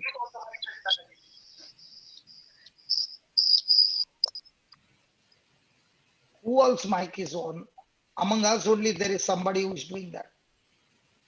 now Okay, it's go not ahead. coming. That was Jude. Just open Viranjani. Oh, okay, sorry. Forgot that. okay. Now can you hear me? Okay. Yes, very loud and clear. We don't want to miss anything. Yeah. So Go ahead. after that, I was there for 2 anointed sessions, and I was, you know, it was a different experience altogether. And when I came back, I think I was having a different purpose. I had a different vision, and I knew that to run that race with perseverance, you know, to win souls. That was I have set it in my mind that, so there were opportunities in my life to reach out to people, and by Sister Jocelyn coming to Sri Lanka, I got involved with her as well, and we got more opportunities. I think the Lord used Sister Jocelyn, and even though my husband didn't want to send me because of her and the relationship these two had, he had no option other than sending me. So I was open up to more places where I, you know, go and share my testimony. And I can remember that one of the meetings, I gave my testimony, and then Sister Jocelyn said, you know, you tell that whoever is having suicidal tendencies, for them to get up. And even though we were asking, nobody got up, but the Holy Spirit helped me in that moment. You know, he gave me these words. I said, okay, let's all bow down, look down, close our eyes, and now whoever is having suicidal tendencies, let them get up. And when I opened my eyes, I saw 8 to 9 people standing, and that It was, you know how it was? It was in an open street. stage, open a garden. Yeah, it was a place where even brother used to say me, sister, I won't even come to these places, you know, I will bypass this place and go. Only because of you, I'm coming to these kind of places. Exactly, it was a different experience altogether, and Yeah, it was like a ground. There were flats in between, and it was on speakers, so maybe the people who were in the flats also could listen. So, can you hear me, Papa? Yeah. Go ahead. I'm excited. Yeah, so then that was one of the days that I had so much of joy, and all of them came and said that they got delivered, and there was so much of joy in them, and it was a wonderful day. And little by little, Papa, I now won't say that everybody has the right to hurt me. It's not in my system now. Now, more on the scriptures, you know, God has anointed me, and when I lay hands on the sick, they do recover. Now, my confession became more on anointing and all that. Now, actually, I would say I was little high-minded, I could say. Now I was having a Pharisee heart where I saw, you know, okay, you know, she's not up to, you know, even though she's coming for meetings, okay, this is how she talks. All those judgmental thoughts started running in my mind. And but let me tell you, the moment I do it, there was a conviction from my side within me. You know, you're carrying a Pharisee heart. So I would say, Lord, you know, once a man is baptized, that sin is gone, but I want you to wash my feet. I want you to, you know, cleanse all these thoughts with your precious blood. So I used to handle it, but somehow the hurts I used to get was not washed away. Even though I forgive that person, it came from this was after Jocelyn's first visit. When it came for the second visit, it happened. Because now you are no longer under the tough exam. Now you Yeah. are totally free, and now you are seeing all these signs, wonders happening. Now in Yes. that freedom, your wings have spread, but you're not looking at the enemy slowly creeping in, and you have now in an unguarded moment. Exactly. Because I thought I had a vision. I had a vision, and that vision was because I can remember 2006 July, the time that you taught us to have a vision. That night I came and wrote a vision. That was like, my vision was different. I said, me and my husband are one. We are committed to save souls for the kingdom of God, for the glory of God. My children are blessed. My children are anointed. That kind of a vision. So I thought the vision has come to pass. Okay. And now there was no looking at that vision anymore. Praise God. Okay, then. So then little by little, I can remember when then Papa, you stopped coming to Sri Lanka, but I made an agreement prayer that somehow you're going to come and you're going to fill us, you're going to feed us.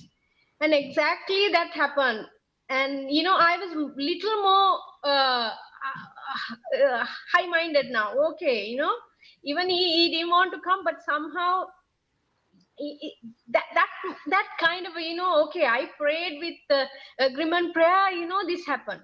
So now I was going in a different direction, and I had when I was called for translation, which I never thought that I had that gift. And now everybody is commenting, wow, superb translation, you know, you're doing so good.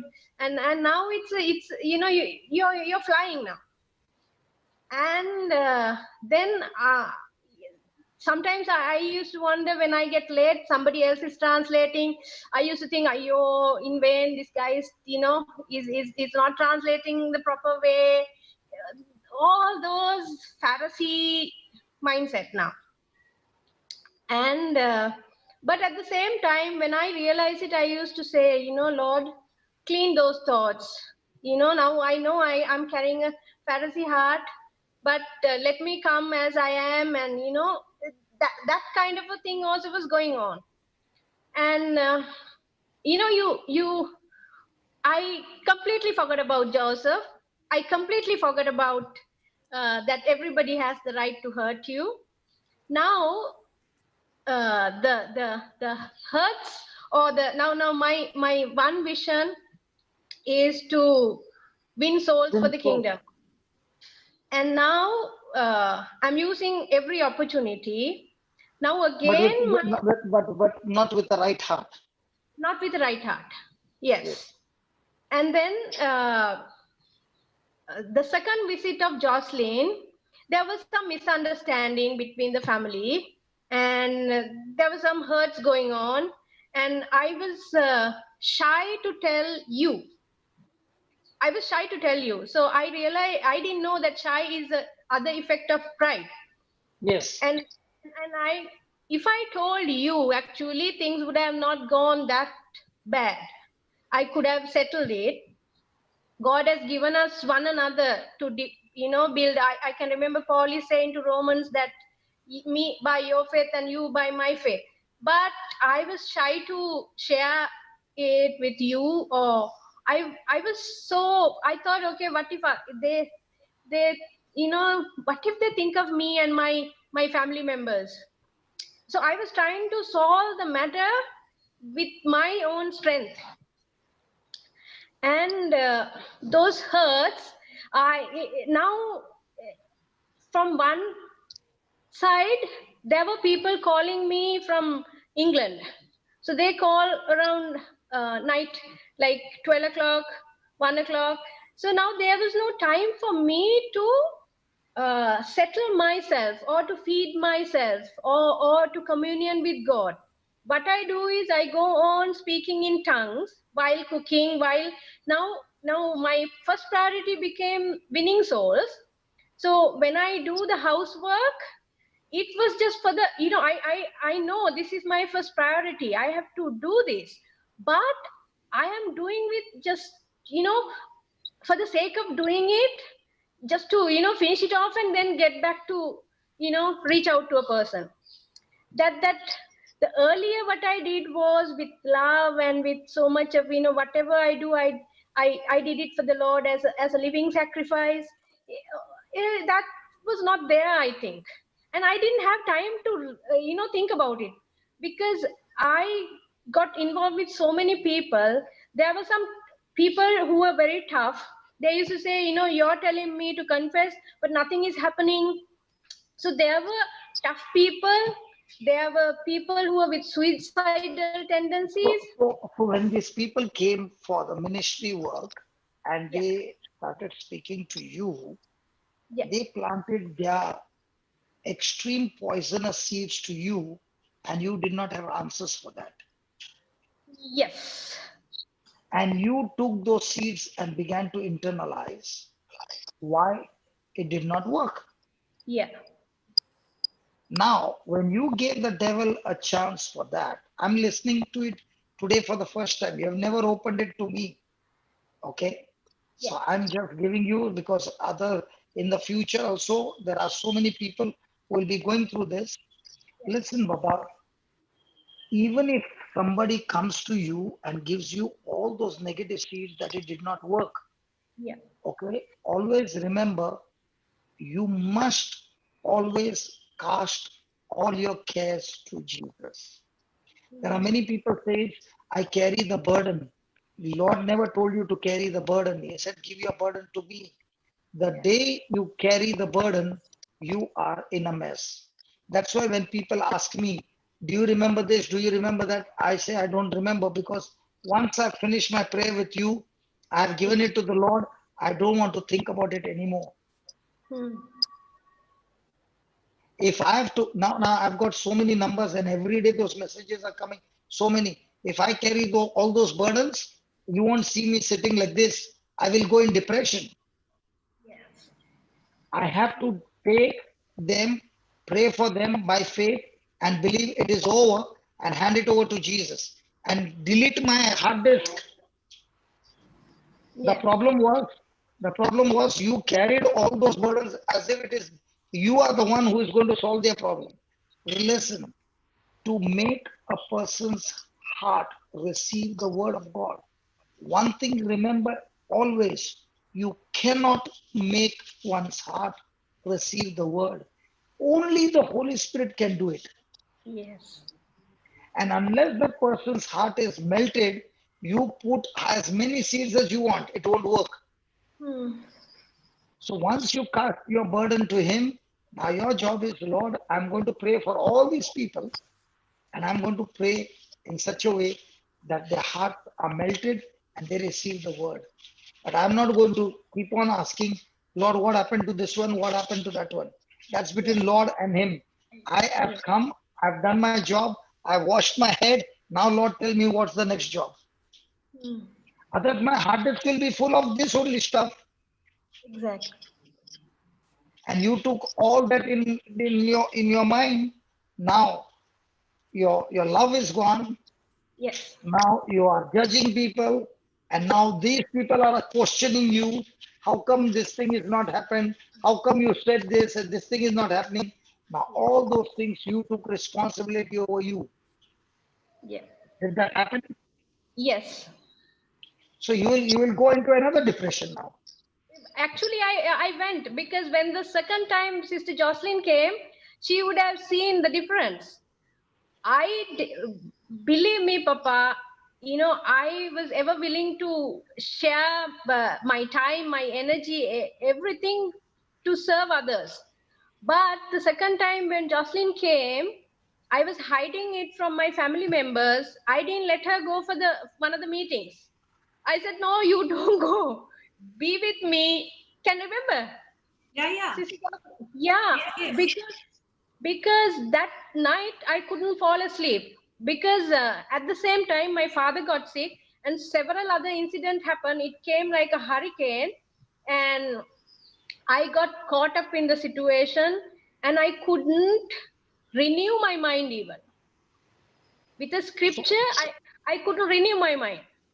So that's why the Bible says be vigilant, because the moment you take all those burdens in your mind, now Yes, you are the one who is carnally minded. exactly. The moment you get carnally minded, you will end up getting burnt out. Yes, exactly. So That's why when people see me, they begin to wonder, how come you're all the time joyful? Because Hmm. my job is to hand over to Jesus, and Jesus' job is to get them done. I cannot make anybody's life change. I can pray for that person's heart to change. Hmm. Remember that. Yes, Papa. It's And if settled now. you and if you try to change somebody's life, you will end up with frustration. No, this You is start, helping so many. Yes, huh? Papa. No, what you're sharing now, it is helping so many. Exactly. Because see, the whole system in the kingdom of God works on one thing, love. And when it is love, okay, with love comes Jesus' love first to me, and then I pour the love to others. But Yes. if I'm burdened with the burden, if I'm carrying all those worries, then I myself got disconnected with Jesus. Yes. So anything that is bothering you should be handed over to Jesus. If you don't hand it over to Jesus, now you're going on your own strength. Now you will be in trouble. Yeah, exactly. I was going on my own strength. Second, very, very key factor in the ministry, getting hurt is so demonic, it can rip you out in no time. Yes. You can put all the best of the screensavers on your face, but the demon will destroy you in no time. Exactly. Where jealousy, when you see somebody rising up and you are jealous, might be you are showing everybody everything is all right, but that spirit that has gone inside will rip you out. Yes. When you are rising up and sin comes into your life, the amplification of damage is not on a lower side, it's on a very high level. Hmm. Because now your battles are not on the lower side. You have already tortured the devil, that so many souls have already left his kingdom and got transferred. Do you think Yes. he's going to spare you? Hmm. But the good news is, because you have Jesus with you, Yes. you are under protection. But if you do not follow Jesus' instruction of love, Yeah. forgiveness, because as you're doing the ministry work, like she said, now that fellow is not translating correctly. This fellow is not doing this way. That one is not doing anything. Can I accept everyone as they are? Yeah. Because there was a time when somebody accepted me as I am. Yes. Jesus accepted me as I am. And that is why the key is, can I love everyone as Jesus loved? Hmm. But what about that fellow? He is cheating you so many times. How many times did I cheat Jesus? Hmm. And how many times did Jesus forgive me? And if that person is cheating you over and over again, your assignment for your life is to win that person for Christ. Yeah. And the key factor is, plant so much of love seed that love seed will torture that person. The walls will start speaking to him.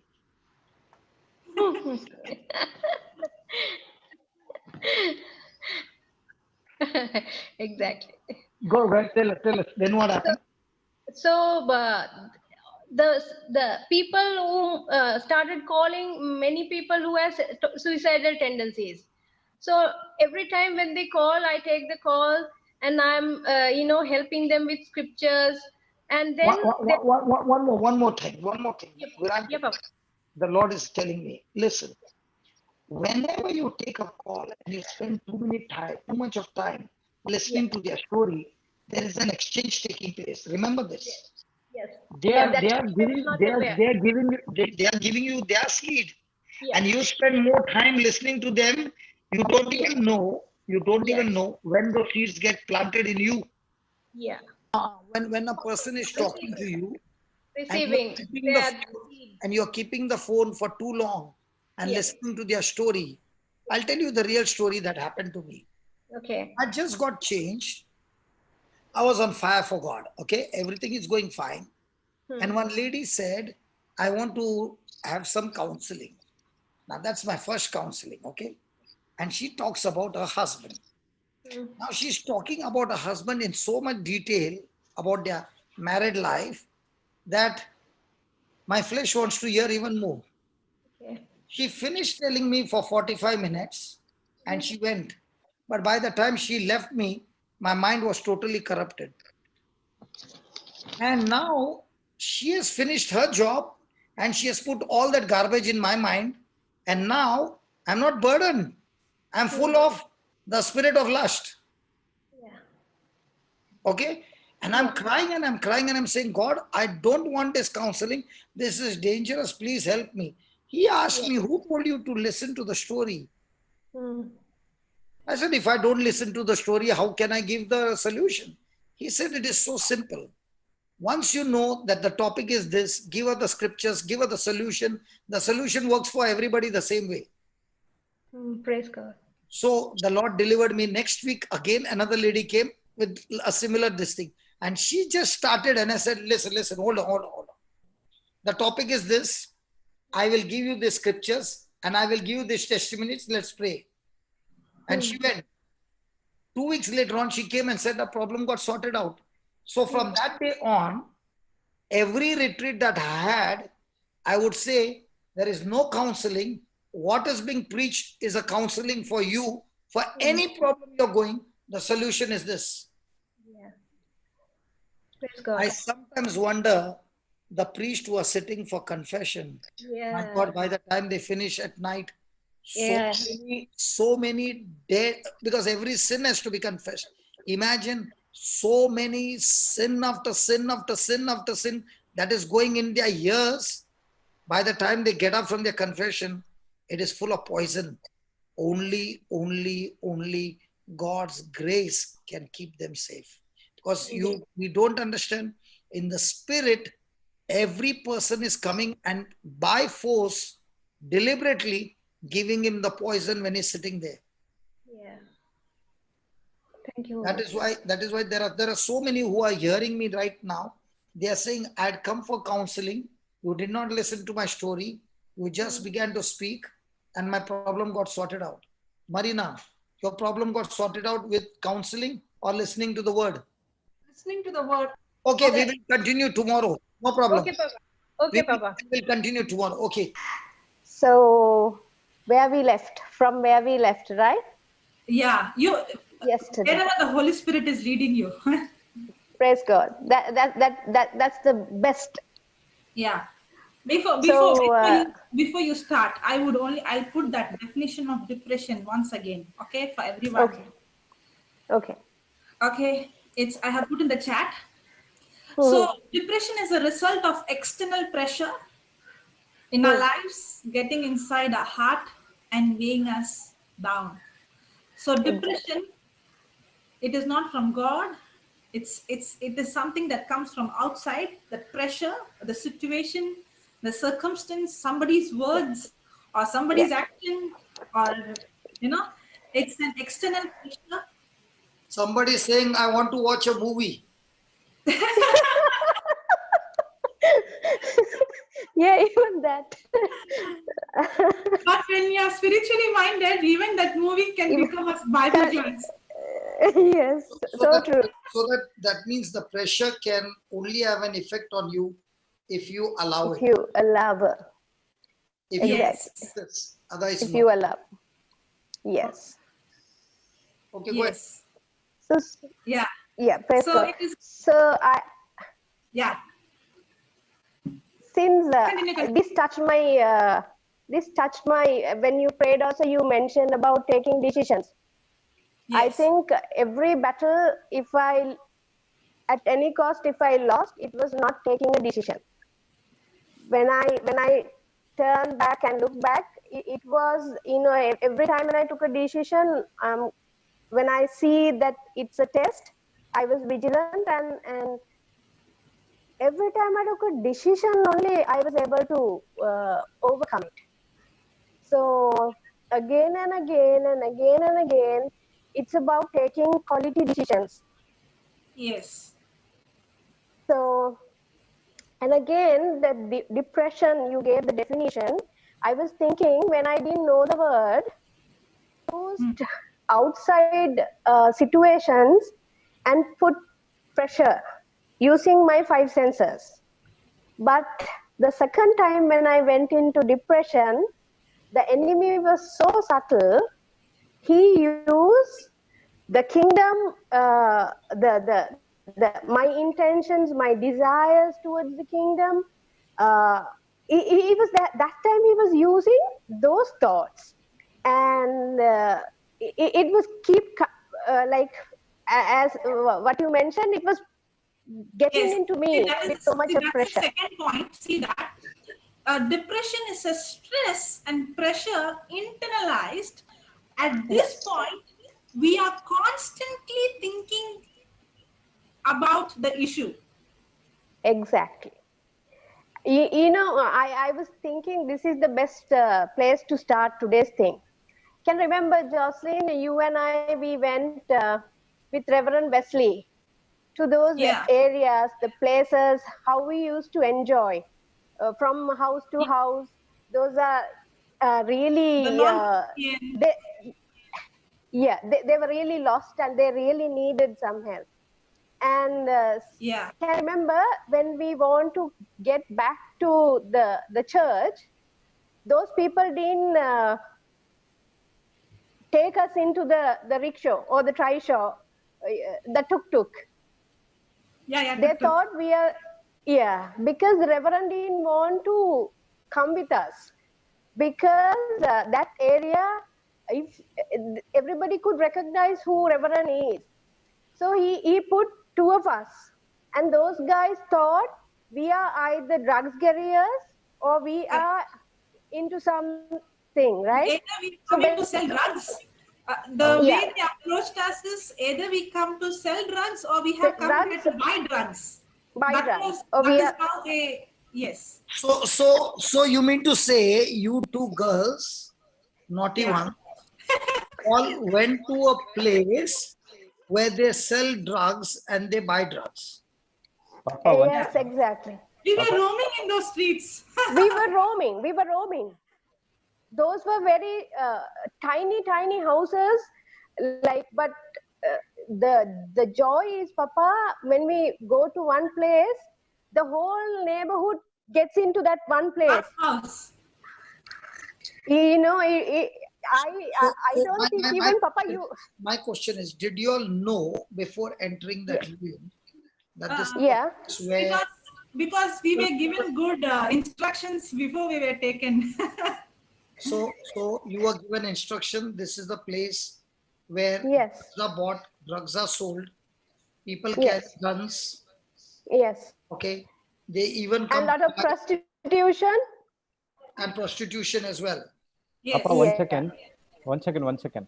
Can we put up the video of, because it's Sister Viranjani, I Yes, have mine. please.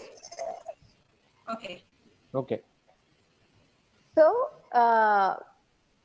we both of us, we were overjoyed. The joy was bubbling. How they, So hold on. When you're walking on the street, yeah, those people are trying to imagine Are Yeah. they the buyers or are they the customers? Could be. Yes. That's what Reverend was telling us. They may be having No, that. Sister Viranjani, after Yes. after you were not coming some of the days. So Okay. I was going with another Reverend sent me with another girl. Another girl. So they were coming and talking to us, thinking that to buy drugs there. You look also like a druggie, Jocelyn. For them, we are foreigners. Yeah. But Because you look like a foreigner, you are walking there and they thought you have brought some stuff to sell it to them. Why should I come to that place? Yes. So Yeah. then you all would knock at any door. no, that there was this girl. Reverend has already informed where we were supposed to go. So we Okay. had no idea. So But this is another Francis, the commando, has already made a strategy. Yes. Don't go knocking Yes. at every door. might get into trouble. yes. Yes. Go in that area, knock on this door, and when Yes. you're there, the neighbors who are supposed to be saved, they will Yeah. be coming there to see Yes. what is Yes. going on.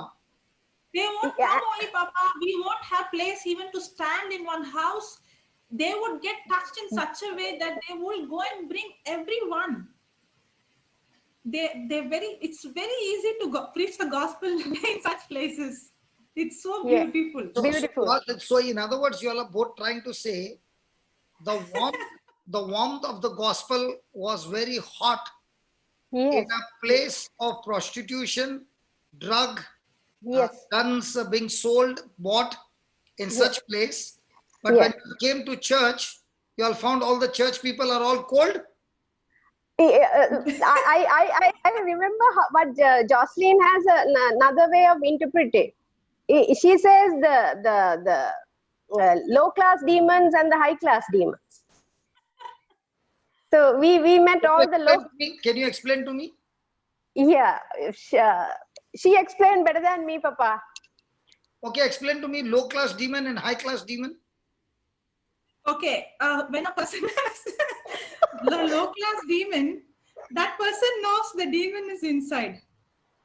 Okay?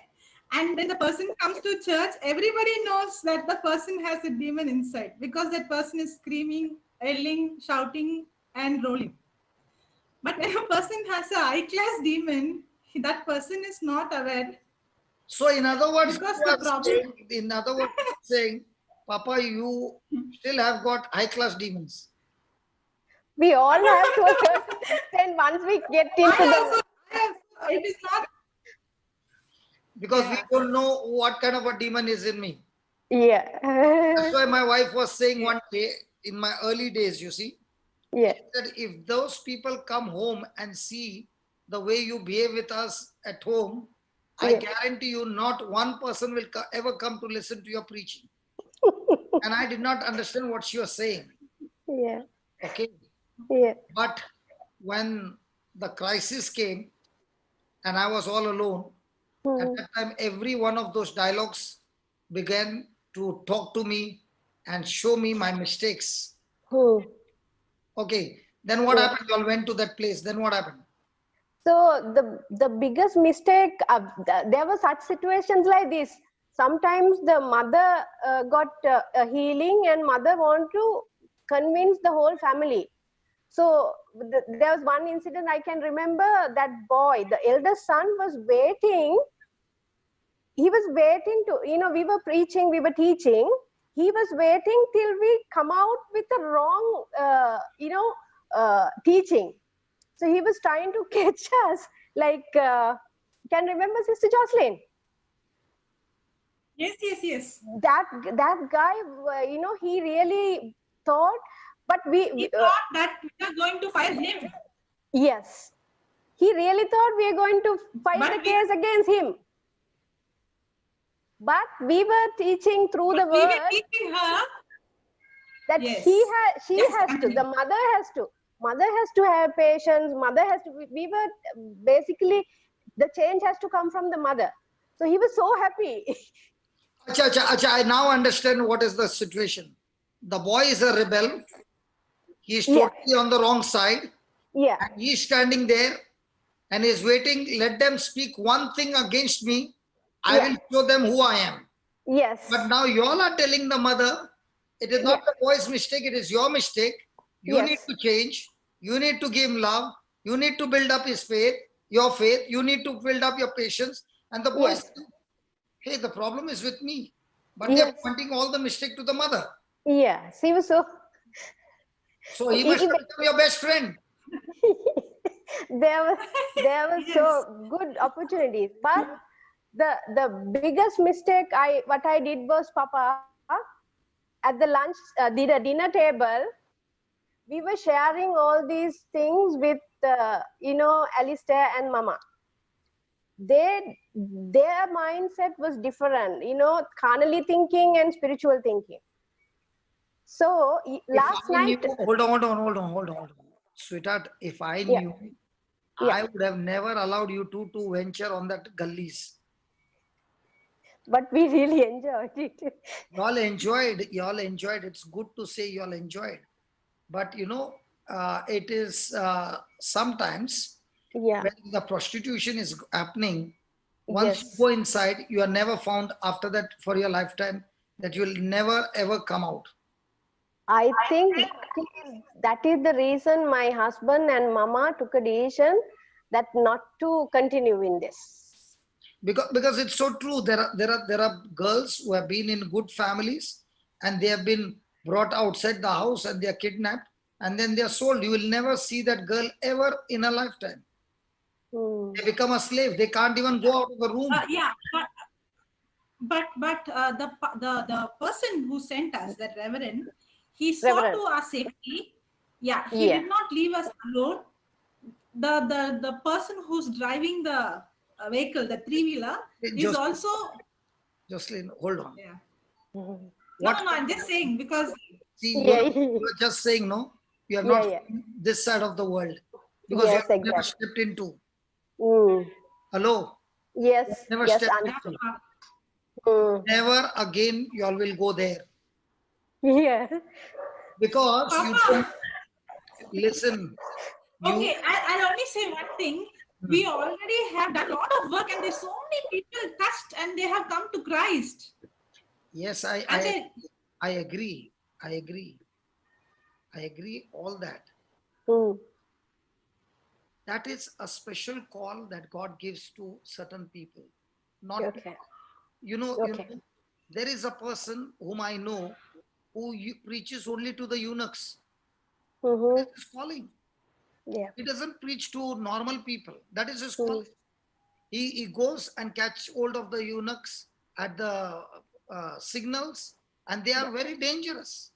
Yes. But by the time he is finished his preaching, they become like a lamb, and they come to his congregation. He has got more than 400 eunuchs in his Praise place God. where he's preaching the word of God.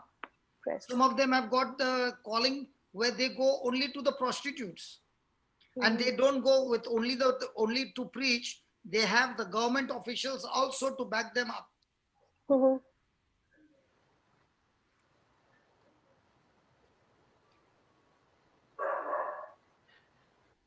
okay, Papa.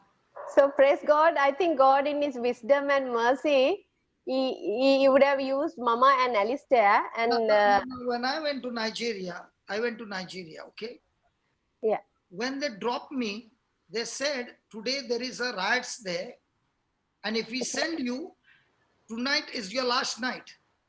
Mhm. So they booked the security and they put the people with the guns and they dropped me to the airport. Mm. Now I could say Psalm 91 is there and go. There are Yeah. certain times, see, you shall not tempt the Lord your God. Yes. When you have no other alternative and you're going, it's a different thing. Yes. If that is your calling, you got to be ready that you can be even put there for a number of years. Mm. There are people whose calling is only to go where there are riots. Mhm. And they have been arrested, they have been put in the prison, they have been bashed up. I know so many testimonies. I'll show, if you want, we can put some videos tomorrow. Mhm. But these are special callings where the person has been bashed up for 8 to 9 years every day. bones are broken, and yet he's still in Christ. And miraculously, by operating in love, the person who comes and bashes him every day, that same person releases him.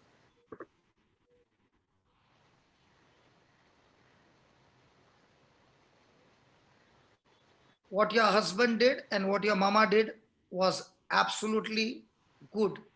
Yeah, but that time I didn't see it that way. Yeah, you I- do not see it that way. When it happens, Yeah. then you see it that way. See what I'm trying to say. What I'm trying to Surely. Yes, what I'm Baba. trying to say is, you have seen only one side of the coin. When a person goes on a mission, the devil will not all the time get beaten up. The time comes when he catches you and he bashes you up. Did Yeah. Paul and Silas got every time victory, or did they get good thrashing? They got from beat. Paul? Good thrashing. Did Paul get into the prison? Yes. Was he stoned? Yes. When you are ready, no, for that, then you step out in that area. Okay. If you're not ready with that, don't go, because that's not your calling. Yeah. If somebody comes and insults you two bad words, we are so fragile, we start getting hurt. There is only thrashing and bad language. If you're not used to, at this level, you're trying to go and pick up 10 pounds when you're not fit for half a 500 grams. Understood. God took you there, showed you everything good. But don't go. Yeah. If you want to go, then prepare yourself for that. Oh, but Brother Francis, put Francis on the line, please. Brother. No, because you others you won't understand. No, okay. Because I have to show you the other side of the coin. You won't understand. Yeah. Yeah, Brother Francis is online. Brother Francis, are you there? Yes, I'm there, brother. I'm there. Just put the video on. I want to see. Brother, you're in the military, okay? Yes, brother. Are you all trained only to fire the bullets or to take every kind of pain on your body? Brother, every kind of pain. I want to ask you, tell me honestly, before even you pick up the gun, do they make you go on top of the mountain and say, now run and find a place? How much of torture is there? Tell me. Is the army only to put the uniform, take a gun and go? No. यार बोलो ये बच्चे लोग को बोलो. It is a lot of endurance training, but brother, I can see the two warriors, like, I was exactly like them. Even in the army, I would go to places where I would find enemy and I would, want to thrash them. Like, this is exactly what the two ladies are doing. And when God is with them, who can be against them? And they went in the spiritual bubble, brother. So no one can touch them anytime. Hello, brother. So I'm not saying they've no. done a marvelous job. I am not saying no. I'm not saying no. But what I'm saying is, can you send your Jawan who is at a low rank to do the job of a commando? No. Please understand. Yeah, that enemy field yes. is not just an enemy. They have got ranking. That's why. That's why in Ephesians you are saying, "I'm not wrestling against flesh and blood, but against principalities, powers of darkness, wickedness, and the forces." They have got ranking. They work according to the strategy. Just because you got victory on the lower level, you go into the ring on the higher level, you'll get bashed up. Yeah. Are there levels of faith? Yes. Hello, are there levels of faith? Yes, Papa. If you can't handle, say, on a second stage, and you are going into the ring on the 10th stage, that's why God gives you battles on a daily basis, so that you practice and practice and practice and grow up. Yeah. Yes, brother.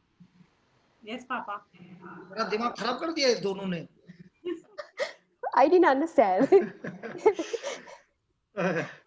He's saying that you both. Both of us. Yeah. that both of you are real commandos, so he's scared of the commandos. That's what he's saying. Okay. क्या यार उसको ऐसा बता रहा है आप? I said y'all irritated my whole thinking. Surely the Holy Spirit will calm you down, Papa.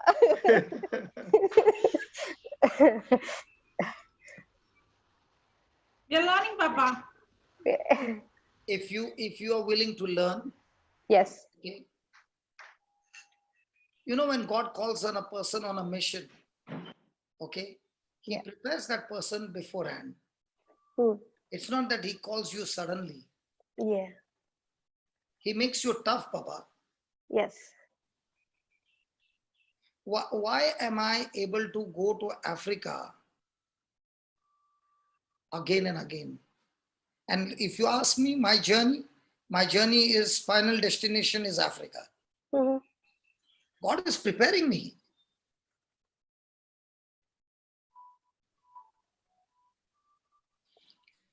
Okay, go ahead. Yes. So now, Alistair did not like me join with couple up with Jocelyn, and initial plan was Jocelyn to come and stay at our place, stay with Mama, and to continue in this ministry. So I think he would have been thinking Jocelyn will come and go. Virajani will have to stay here. So he was not prepared to face any kind of negative stuff. When God gave you a little freedom, you all entered into the biggest danger zone. That fellow must have been saying, that girl who is coming from India, where is she taking my wife?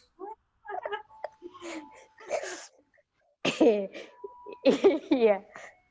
So now I was interning everything, how I'm going to tell this to Papa. I agree with your husband 100%. I didn't know that time. I never thought. I was in my Even I carnal did mind. not know. Even Yeah, I I did didn't not want know to what tell. was happening. So I was trying to, the pressure was on me. How She to was tell putting this it to, on her, and she was not telling anything, sharing anything, not to you or not to me. yes. So one side hurt, one side even though I was but I took a decision. Somehow I'm going to overcome this. So I was confessing wisdom and guidance, everything. But Jocelyn, after she came, now I have to communion with her. I have to talk to her, and the pressure was so great. And I used to, Papa, in the beginning, I broke rest with worry in my head and fear in my head. And then there came another time, that time I was breaking rest, receiving the word of God.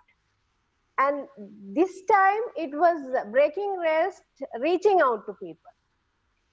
And I think that communion, that intimacy with God was getting lesser and lesser, and reaching out to people was getting, More.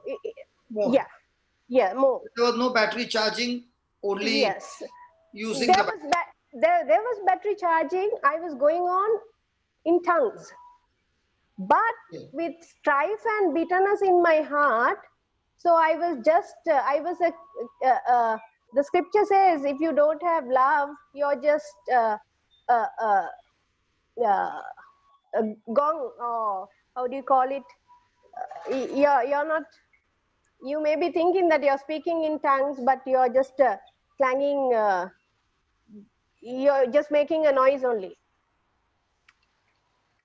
So maybe even though I was going in praying in tongues, but nothing would have got connected to the spiritual realm, because I was in strife and bitterness. I know the scripture that I have to settle my bitterness or anger before the sunset. So I say, Lord, forgive them, but I didn't know how to wash that bitterness through the precious blood. That bitterness was getting internally planted. It was getting bottled up. So when the day that Sister Jocelyn came, that whole night I couldn't fall asleep. How I'm going to tell her that I'm not coming? How I'm going to tell all these things? It was so that at that point that carnal thinking. I was not bothered whether what I'm thinking on, nothing like that. It was just me struggling. And that night, fear gripped me again. I know when the fear gripped me, I could not renew my mind. Even though I was confessing scriptures, there was nothing happening. Like other times when I keep on repeating scriptures, I know that my battery is getting charged. I know how it happens. But this time it was, I was just going on. That same feeling that I had, I couldn't see. But at the same time, I knew faith has nothing to do with my feelings. So I was going on saying at one point it will come.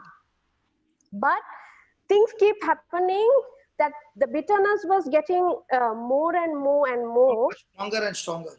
Stronger and stronger. I didn't know that I cannot gauge the forgiveness or whether I have forgiven a person. I was gauging with my emotions.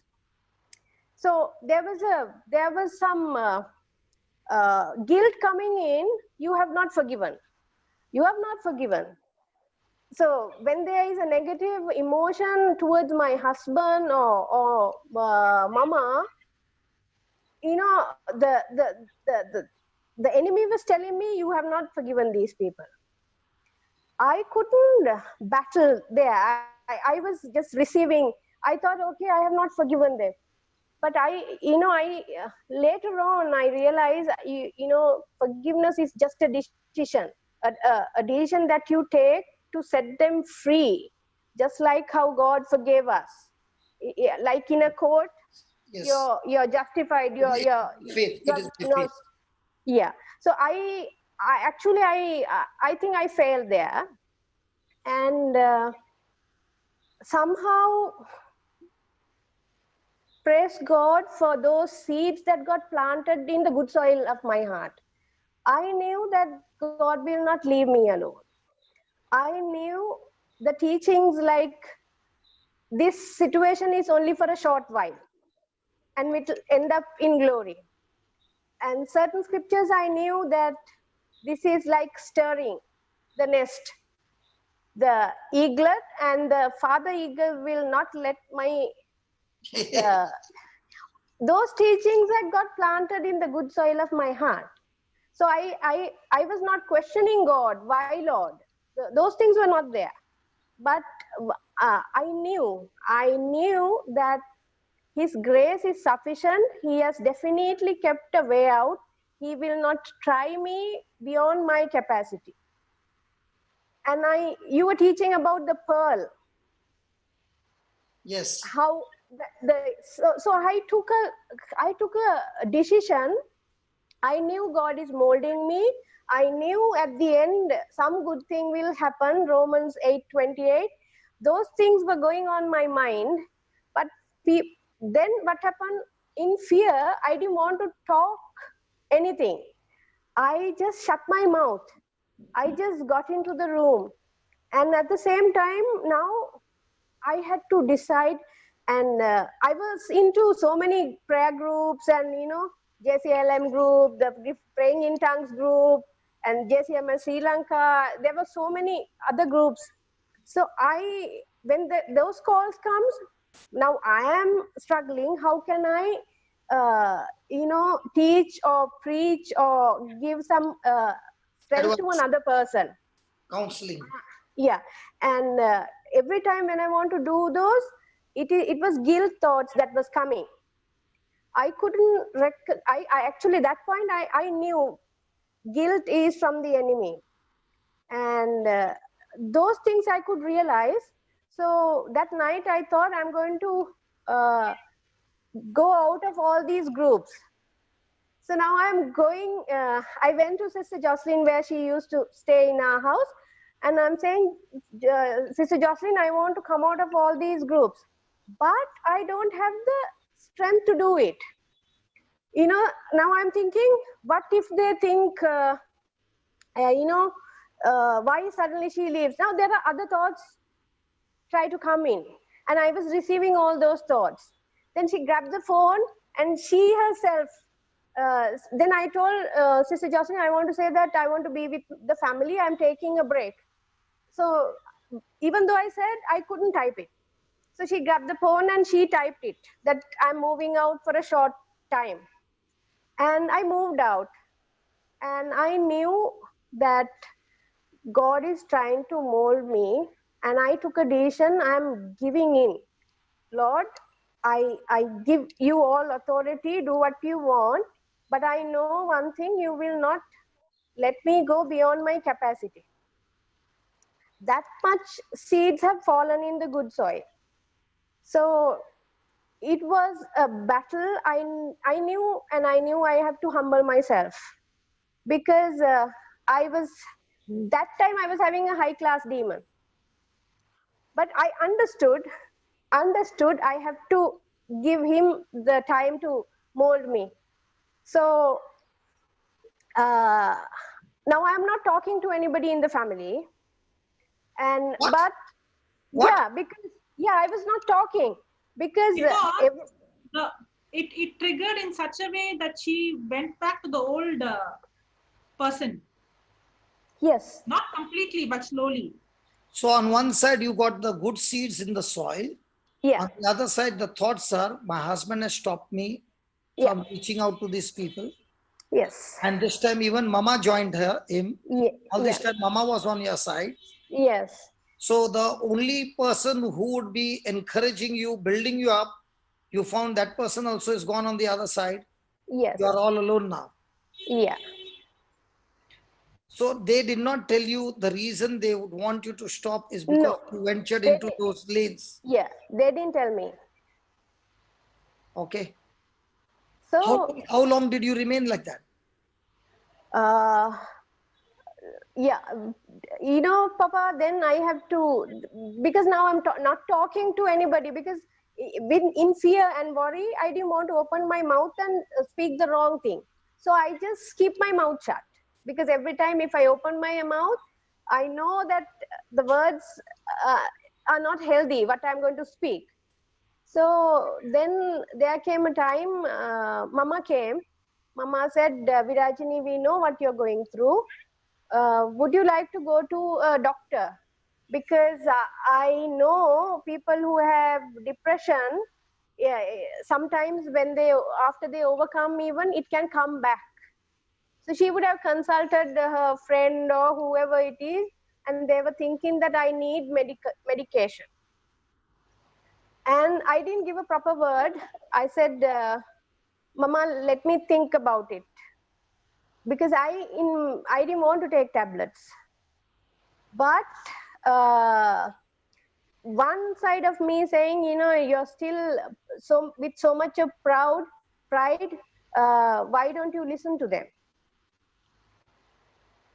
So then I asked Alistair, what do you want me to do? You think I should go to a doctor? So he said, let's pray about it. And I think we should go to a doctor. And I was taken to a doctor and he gave me tablet. And when I was taking tablets, Papa, it took me in a different direction. So it was terrible. It was terrible. I don't want to glorify the enemy by saying what sort of a torture I was going on, but to tell others just a little bit. There came a time I could not find the switches, the proper switches in the room. Now everybody knows fan is the which switch, to put the light on which switch, like that. Completely out of my mind. And in the morning, if I hear an alarm ringing, continuously I could hear those alarm ringing, going in my mind, that very sound. So the tablets had such bad effect on you. Such bad effects. And then came Christmas, and when I take tablets, I wanted to sleep. So husband said, okay, for tomorrow, Christmas Eve and the Christmas Day, you should not take the tablets. So I didn't take the tablets. But towards the evening, it gave me, I know what it is to get into addiction. Those guys who are in addiction to drugs, somehow they crave for it. Now my body was craving for those drugs. My body was shivering. It's about 2 weeks I have taken that drug, and my body was shivering. I was thinking, I should take that tablet, because we went out, the whole family went out. And my thinking was, I forgot to tell you. Sister Jocelyn took a call to you, and you prayed over me, and you told me, don't starve yourself spiritually. So by then, I have given all my CDs to so many people. I had no CD at home, because I thought to myself, okay, whatever, I know all the teachings. So I have distributed. No material to listen to. And what I did was, and even when you're in that depression, your sound is so low. So as if you're not a person, it's so low, it becomes. So with my own voice, I recorded the Fear, Worry and Doubt and the Wisdom and Guidance. And I used to, right throughout, I used to plug it. Even that, while I was listening, the devil kept me saying that, can you see what's happening with you? You have gone back to zero. Can you see? So there was so much of pressure that I should not, for me to not to listen to it. So much guilt feelings. And even when I went with Sister Jocelyn to one of the teachings, through the word of God, I was so comforted.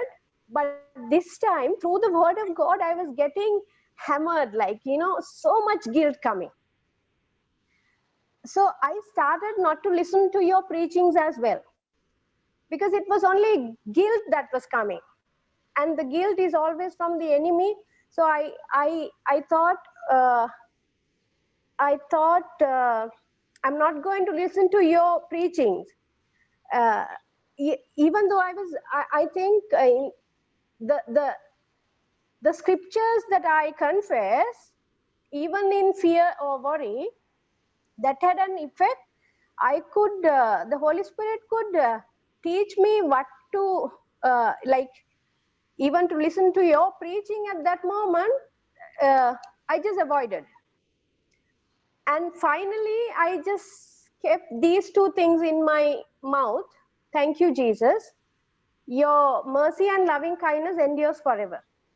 Those are the two scriptures I had, because I knew this scripture, this teaching has got into the heart so very well. Your mercy and loving kindness endures forever. The enemy is getting confused. And I have used that scripture, and I have received the manifestation. So that time, the only scripture was in my mouth was, your mercy and loving kindness endures forever. And I go on saying those, but nothing could happen. Like, I couldn't see anything happening. And the time that I was craving for that, that was during medicine, tablets. I thought, I'm not, even though I took it, I knew that these tablets have done so much of effect on me, damage. So I thought, I'm not going to take these tablets. I told Alistair, I don't want this doctor, because it's, previously when I take tablets, nothing like that happened. So my father called me, and he wanted to come to a doctor who is treating my sister. Sister Jocelyn knows my faith declaration about her is she has the mind of Christ, and God has completely set her free from whatever she is going through. The Your real sister. condition, my sister, yes. So my father wanted me to come to her doctor. So Alistair said, just since he is telling, we'll just go and see. So when we went there, that doctor said, he was just going through the prescription, and he said, these are new drugs. There's a tendency for to get addicted. So is it okay if I change these tablets? So I told the doctor, I knew doctor, already the symptoms were there. So he changed, he gave a different tablet, and within few months, I could see the restoration. That drugs, there was an effect. And then I realized, okay, now I'm getting kind of the scriptures, and at the same time, those drugs had an effect. I could feel that effect. So that's how I came back to my, again, the second time when I went to the doctors, I myself has made up like a chart, how I myself reduce the drugs.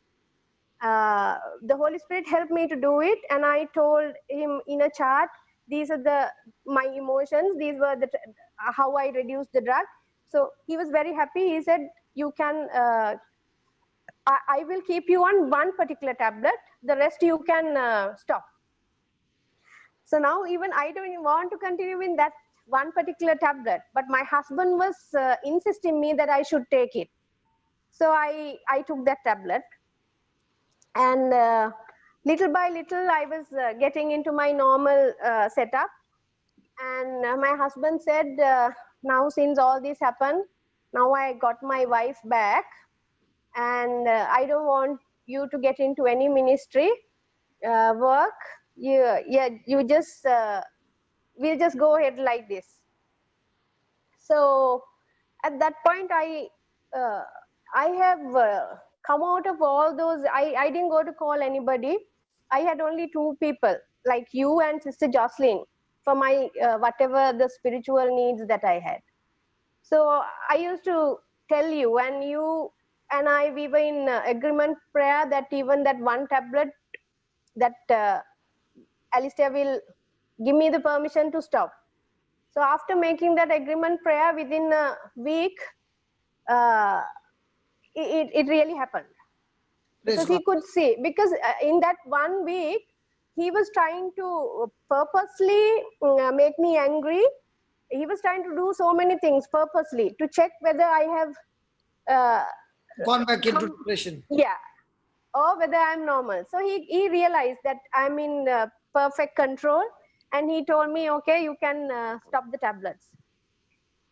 And now I was not supposed to do any spiritual thing. Yeah, I took a break. Then how you came here now? Yeah, it's so beautiful, Papa. You have taught us anything that keep my attention has become my master.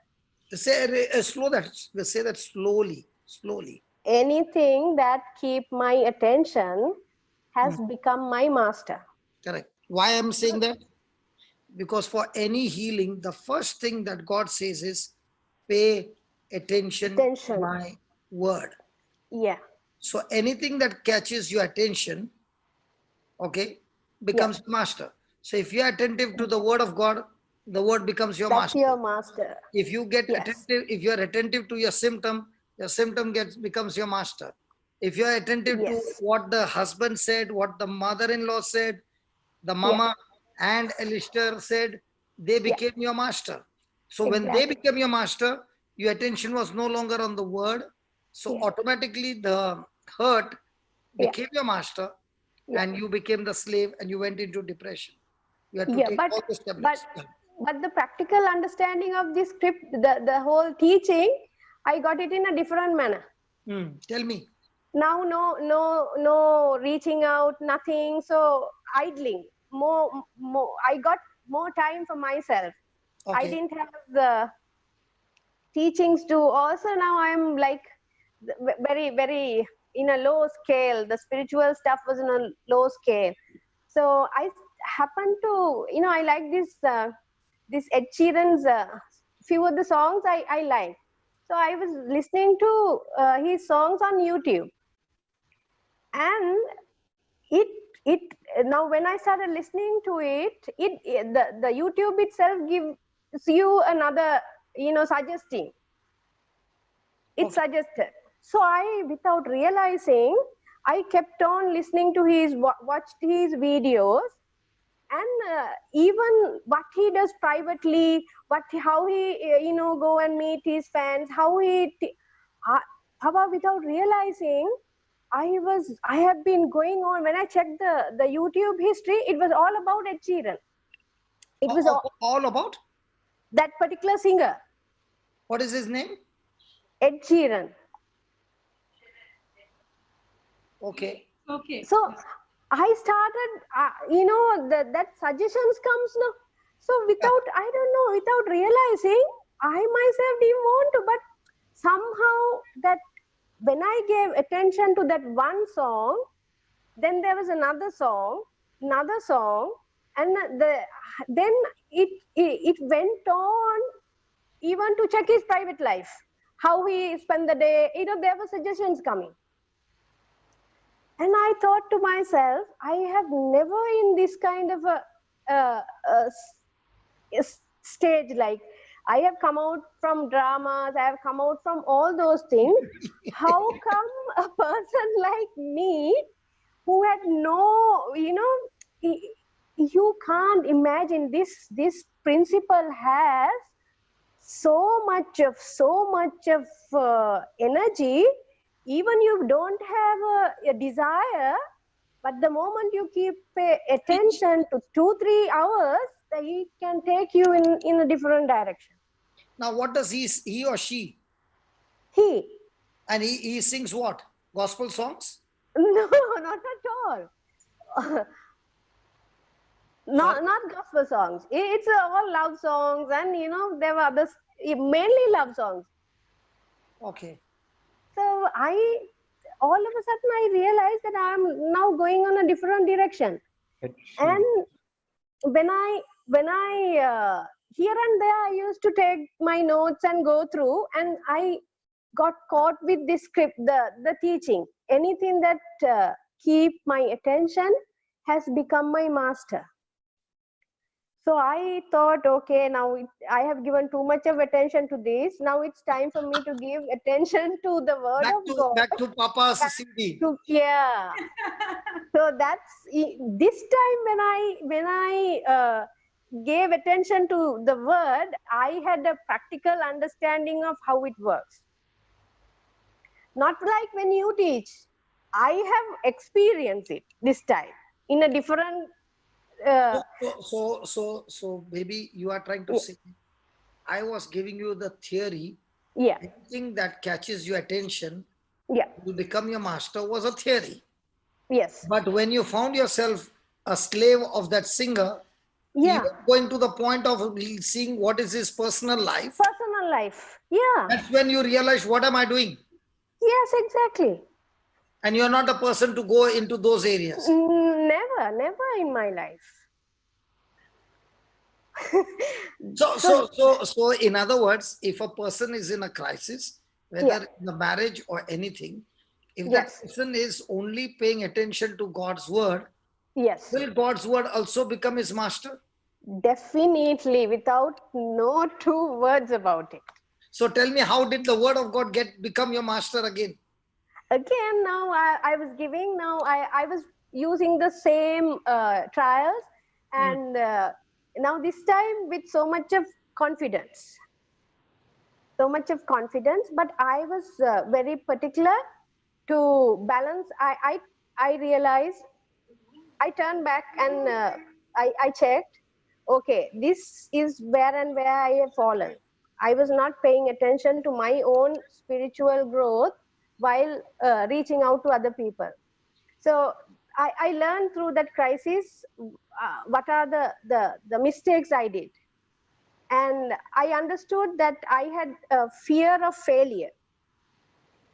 And I took a Say that again. decision. Say that I again. had the fear of failure. That's where the devil bashes you up too much. Yes, yes. So now this time I focus to come out of that fear, the fear of failing. So I started, sometimes when you pray over somebody, there is always this thought comes, what if it doesn't go right? What if, it will not happen the way?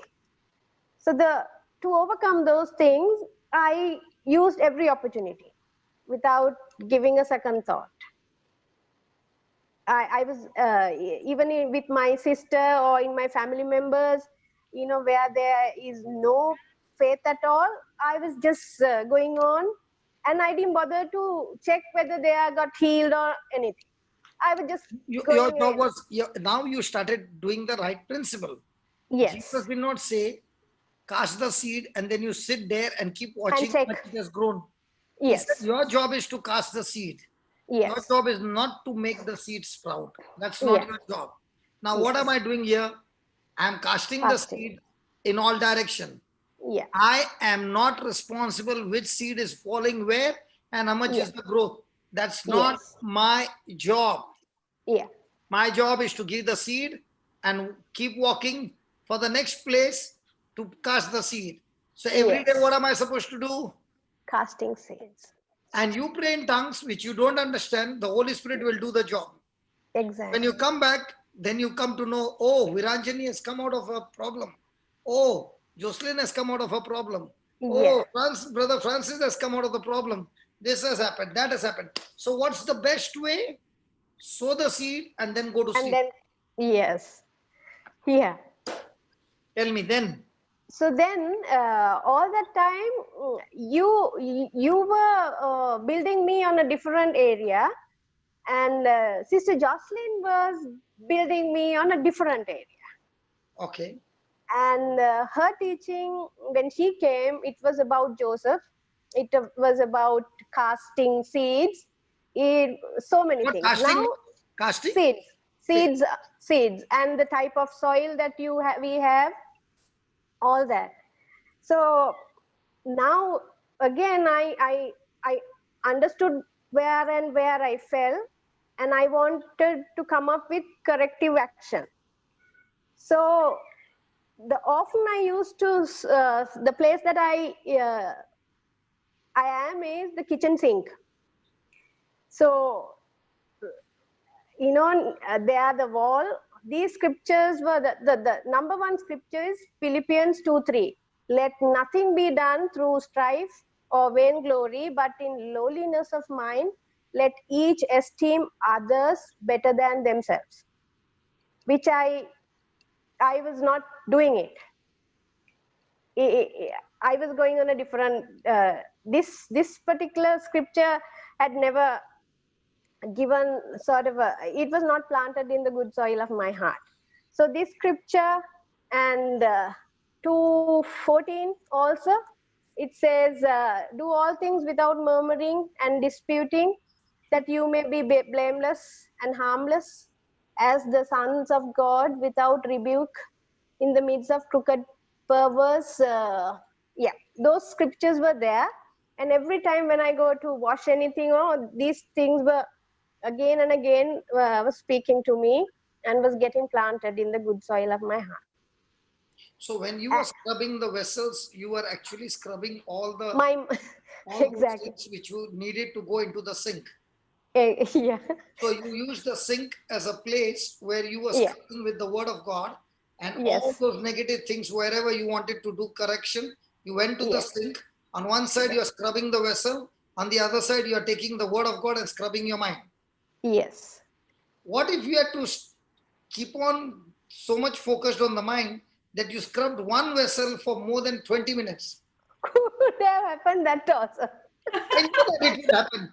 I know that it will happen. The reason I'm telling you it will happen is because when you get so much inside the word, because I did that in the bathroom. Okay. What you are saying, no? Yeah. I said, Lord, I'm going to take this brush, I'm Yes. going to put soap, and I'm going to scrub these tiles. And when I'm going to do that, you're going to scrub my mind. Okay. And I found myself scrubbing and scrubbing with different memories coming, and I'm doing Yeah. and doing. Do you know after how long I came out? After 1 hour. Not Bathroom would have been realizing, spick and not span. realizing, in the bathroom I went to have bath, and I Yeah. ended up cleaning the whole bathroom, not cleaning, over cleaning, Yeah. even damaging the brush in my cleaning because the pressure was so much hard on my mind that it actually crushed the brush. Praise God. Some things that have happened, it is in your memory, but you can't share it with people saying, hey, I did this. But today when I think back, how Yes. Holy Spirit said, you scrub just wash the tiles. And at that time, he began to remind the scriptures, and you're focused on scrubbing the tiles, but in your mind, this thing is running, and you don't even realize 1 hour is gone, and you're scrubbing the same thing over and over again. Yes. So, So now, how is your life? blessed, so much of joy, so much of peace, and I know like where to draw the line, to draw the line. Praise God. Thank you, Baba. Praise God, Papa. Thank you so much.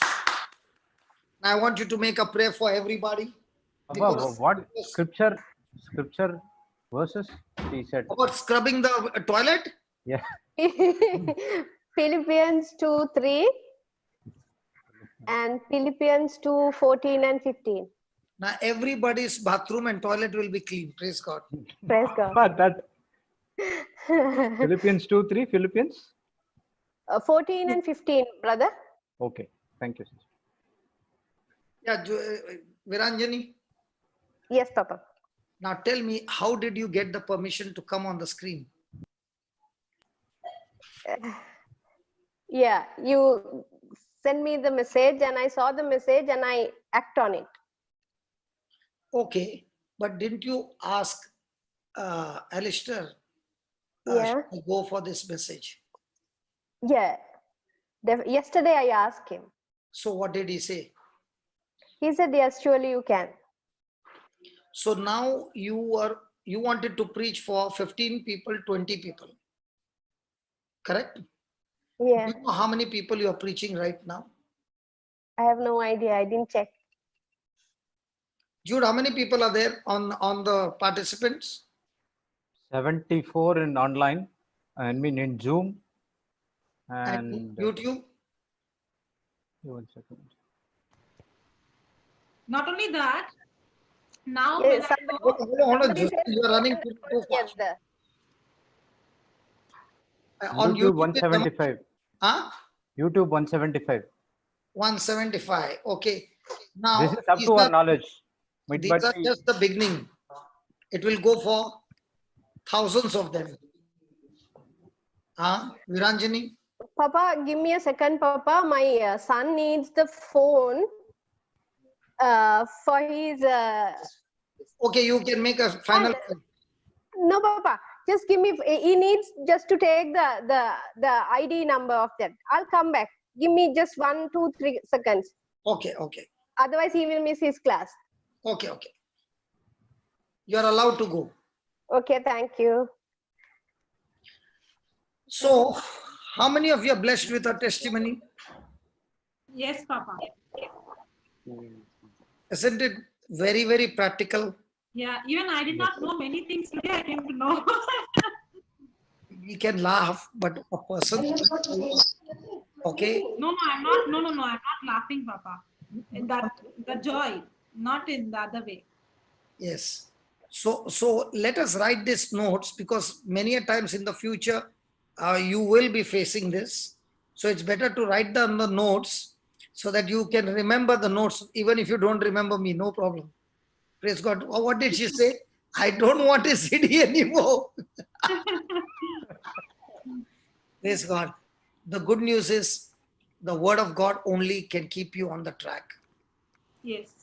You leave the word of God, you are in a mess. No matter who you are, the enemy is only waiting to get you off the track. And the more you are growing, the level of battle is on the next level. In the spiritual realm, we are on different battles. So write down 3rd John chapter 1 verse 2. 3rd John chapter 1 verse 2. Want to share it, Papa? Sorry? You want to share the screen? No. I'm giving them notes. After that, you can do that. I want them to write down the notes because that notes will keep them strong. Now if she had not got that note, anything that catches your attention will master you. Now she realized it is mastering me on the opposite side. So let me quickly change my attention to the word of God, and this word of God will also become my master and everything will change. Praise God. Look over there. There is a link between 3rd John. our soul and our emotions. There is a link between our souls and our emotions. We succeed when we know this. We succeed when we know this. Now, a link between the soul and the emotion. When she heard the song the first time of that man, the song would have been of love. She would have taken that song as if she's singing to Jesus or Jesus is singing to her. So she has changed that and done that. But as she began to go through that, she found that her soul is getting more and more attracted to that song, which is giving her a lot of positive emotions, feeling good. But then she began to cross the line and began to look into that person's personal life. And that's the time she began to realize, I never do this for anybody. Why am I thinking this? So here is God's giving us a formula. Even if you have been in depression for a number of years, you can break that cycle permanently. He gives us the answer in 3rd John verse 2. Beloved, I wish above all things. So God's will for us about everything is that we may prosper. Now that prosperity is not money. Prosper means victory in every area of your life. Not only victory, you have more than a victory in every area of your life. So you're victorious in your marriage, victorious in your relationship, victorious in your finance, victorious in your health, victorious. And this victory is going to depend exactly proportionate to the proportion of your soul. If your soul is prospering, everything is prospering. If the soul is sick, everything is sick. Now we found that she went to the lanes. She was on fire for God. She did a ministry job good. She was at the dinner table sharing the testimony. That's the time the husband and the mother-in-law began to understand she is going beyond the border. And they said, listen, right now we put a stop to it. Now, for her, the stop is okay. But what am I going to tell this girl who is already scheduled to come to Sri Lanka? How will I face her? Now, all those things which were going in her mind was not the word of God, but soulish, and her soul became sick first. The moment the soul became sick, everything in her life fell apart. And that's why the devil does that. Praise God. Hallelujah. So God wants us to be whole. He wants us to be successful in every way.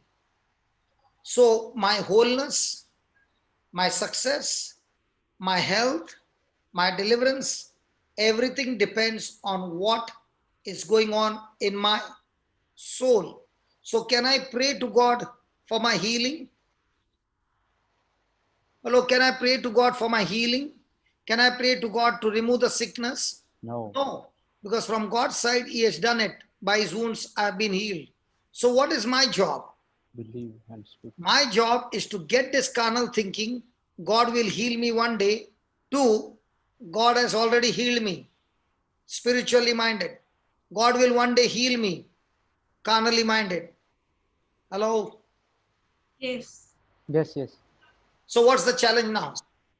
How quickly can I get my mind spiritually minded and stay in that spiritual mind continually, so that with that spiritual mind, my soul, which is controlled by senses and facts, now starts getting renewed, because my spirit has become like a Rottweiler, not willing to change.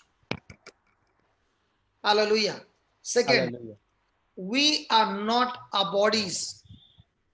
So my body is not the real person. We are spirits possessing a soul and living in a physical house called the body. So I am a spirit who has a power to think, feel, and choose. That is my mind, who has the 5 senses, who has the intelligence, who has the reasoning. So I have my 5 senses which help me to think, feel, and choose. That is my soul. Praise God. And this spirit who has a soul to think, feel, and choose lives in a house called the body. So my emotions are all located in my soul, not in my spirit, because in my spirit, there is nothing to do with my senses. In my spirit is only one power called faith that agrees to the word of God. Amen.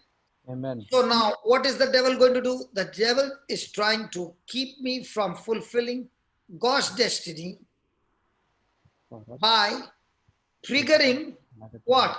Negative emotion Negative emotions that will move move me away from from God's God's will. So how do I know I'm going to walk into God's destination? Throughout the day, how long can I keep my mind full of His word, full of His will? What is God's will?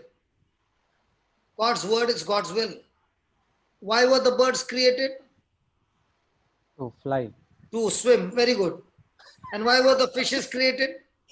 to swim, To fly. Very good. Why were the trees created? to bear To fruit. go jogging. Very good. Why are man created? And why was man created? Go bring people to Jesus. Hallelujah. Hallelujah. So how do I know what is God's will? I know what is God's will when I know His word. Will. God created me for love, to receive love and give love. And God is Love. love. So every time you find Jesus, okay, Jesus is love. So love came and love preached. Love came and love taught. Love came and healed people. Love came and delivered people. Love came and blessed people. Love came and anointed people. Love came and set the captives free. So what is love going to do? Love is going to do all these things. All things. So when your soul is prospering, everything in your life will begin to prosper. Hallelujah. So Viranjani is back. Yeah, she So is let's there. take a last prayer and then we go ahead. Hello. Yes. Yes, Papa. Yeah. You can make a final prayer or you want to say something. One more thing, that vision, I really thought that my vision was fulfilled. So no more I was looking at the vision. But the beginning of this year, you ask all of us to send you our vision. And you told many people they have the vision, but they don't look at the vision. They don't constantly. So I did the corrective actions, and I rewrote the vision as this, because I felt like my mindset was something else and my husband's mindset was else. It was never tallied because our way of thinking was too different. So my vision this time was me and my husband are one. We have the mind of we have the same mind, the mind of Christ, and we are committed to save souls. And God is increasing my boundaries and giving me opportunities, helping me to find more opportunities. So like that, my vision was rewrote, and now it's kept on the bedside cupboard. So every time Where I he keep, can read it. yeah, Now the vision is not hidden; it's public for it's him to public, read as well. even for him. So I wrote it when he was not there, but I had the courage and the boldness to keep it on the bedside cupboard, and it was framed like in a photograph. So what was his action when he read it? He was not there. The first person to saw this was my second son. So Okay. he read it, and even in that it says, "My children are blessed, anointed, nothing missing, nothing broken.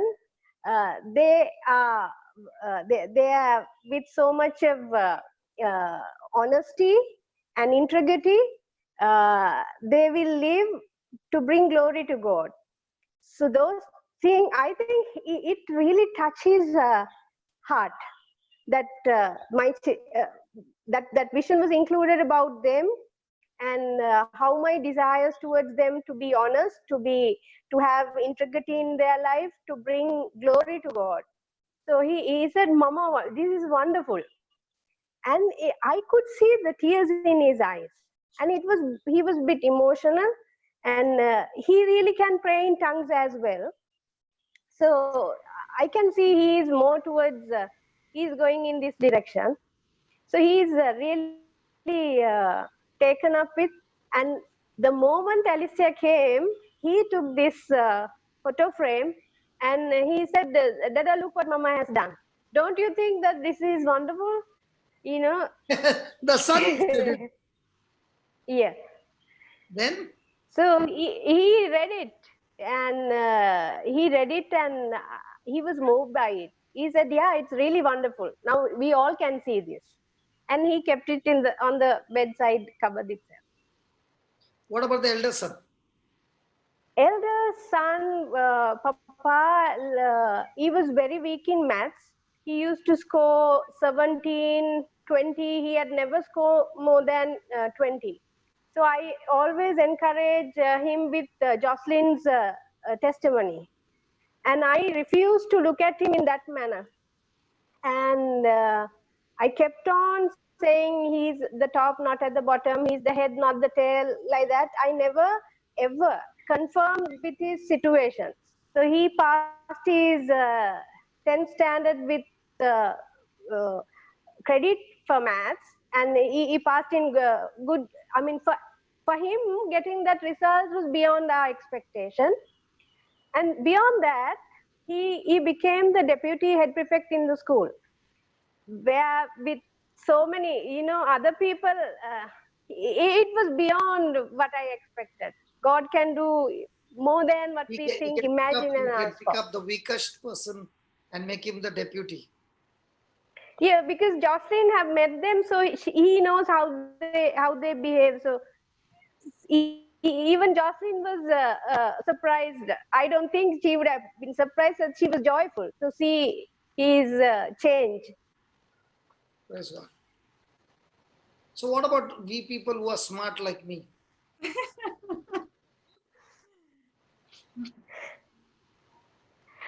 What you have gone through, and you're teaching all of us, and you are a blessing in our life. Students now. Yeah, we make less mistakes because of. Hold on, both of you are talking. I did not get talk one at a time. Sorry. Yeah. Jocelyn's turn. Say, sister. Talk. No, your turn. No. I just said that we all have become at last your students. Yeah. that was a great. I mean, we can do less mistakes than what you did, because you have already taught us the hard way. Sometimes God allow us to go through the hard way. That's a different story. To clean us, to purify us. To brush the toilet. Yeah. Okay, now this is your turn to bless everybody who have been patiently hearing you, Yes. and they have really sucked all the juice what you have Praise God. what you have brought from your experience of Praise all God. that you went through. Praise God. Praise God. So let me pray for them, Papa. Yeah. Heavenly Father, we thank you, Father. Father, you are so good. Thank you for your mercy and loving kindness endures forever, all of us, Father. Lord, your word says that God so loved the world. That world part I would like to replace with each one's name, Lord. God so loved Johnson. God so loved Jocelyn. God so loved Jude. God so loved Virajani. And all those people who are connected. Lord, you're telling at this very moment, God, I loved you so much, I gave my only son, so that you will not perish, but will have life in abundance. Thank you for this life in abundance, Father. Thank you for teaching us. Thank you for every single laborer who came in our way and fed us with such spiritual truths, so that now we take quality decisions to stay and pay attention to your word, Lord. Thank you, Father. This word, when we pay attention, it has such ability that word becomes the master of our life, and the word is doing what we cannot do in our life, Lord. Help us, Father, to focus on you, not even the work of the kingdom, but help us, Father, to use the promises so that we will be able to partake in your nature, Lord. Because at the end, you are waiting to meet us as a bride. So thank you, Holy Spirit. Every single circumstance, opportunity you are using to beautify us, clean us, and we as a bride, for you to receive you as the groom. Every opportunity, Lord, according to Romans 8:28, in everything you will work together for our good, for those who have called according to your purpose and will. Father, I pray every single person will make a quality decision to get into your purpose and your will without going ahead before you. Father, I pray that they will hear the voice of the good shepherd, not the voice of the stranger. Father, I pray that the Holy Spirit will always show them where to draw the line and not to step further. Father, I cried out, Lord, you said, the God whom you comforted me in all my afflictions, and that same God, and through that same anointing that I can comfort those who are in different kind of afflictions. Father, I release that anointing upon all those who have a desire to build your kingdom, all those who have a desire to bring souls to your kingdom. Father, if anybody is not having such desire and they are cold or lukewarm, Father, I pray with your grace that they will create a desire in them, or you will create a desire in them, because we have reached in a time that laborers are few. Lord, thank you for the technique, the technicality, or the Zoom, or the opportunities that you're giving us to reach out and raise up people who are committed to follow you, people not to do the kingdom work, but people who has a heart to please you, heart to follow you as disciples, Lord. Thank you, Lord, that your grace is at work in all of us who believe, Lord.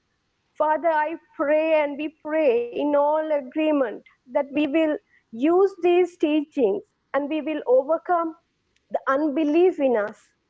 And we need that grace from you, and thank you that you have already given us the grace through the knowledge.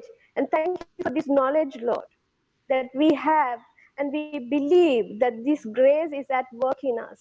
For you to be the glory forever and ever through Jesus Christ, our Lord and Savior. Amen. Amen. Amen. Amen. Wonderful, baby. Praise God, Papa. So, will you give me permission to leave, because my son Yes, couldn't get yes, connected yes, the yes. other, so he needs this phone. God Okay. bless everyone. Bye-bye. God Bye-bye. bless. Love you all. Love Love you you. Bye, all. sister. Bye. Bye, bye. What do you say, Jude? Looking at her, she's so slim and trim and small. But the warrior that she is, how many of you agree that she is a very powerful warrior? Somebody who can pour out a heart and come and share the whole truth, not of her victory, but of how many times she fell, how many times she got defeated, and how she took the battle again and got victory.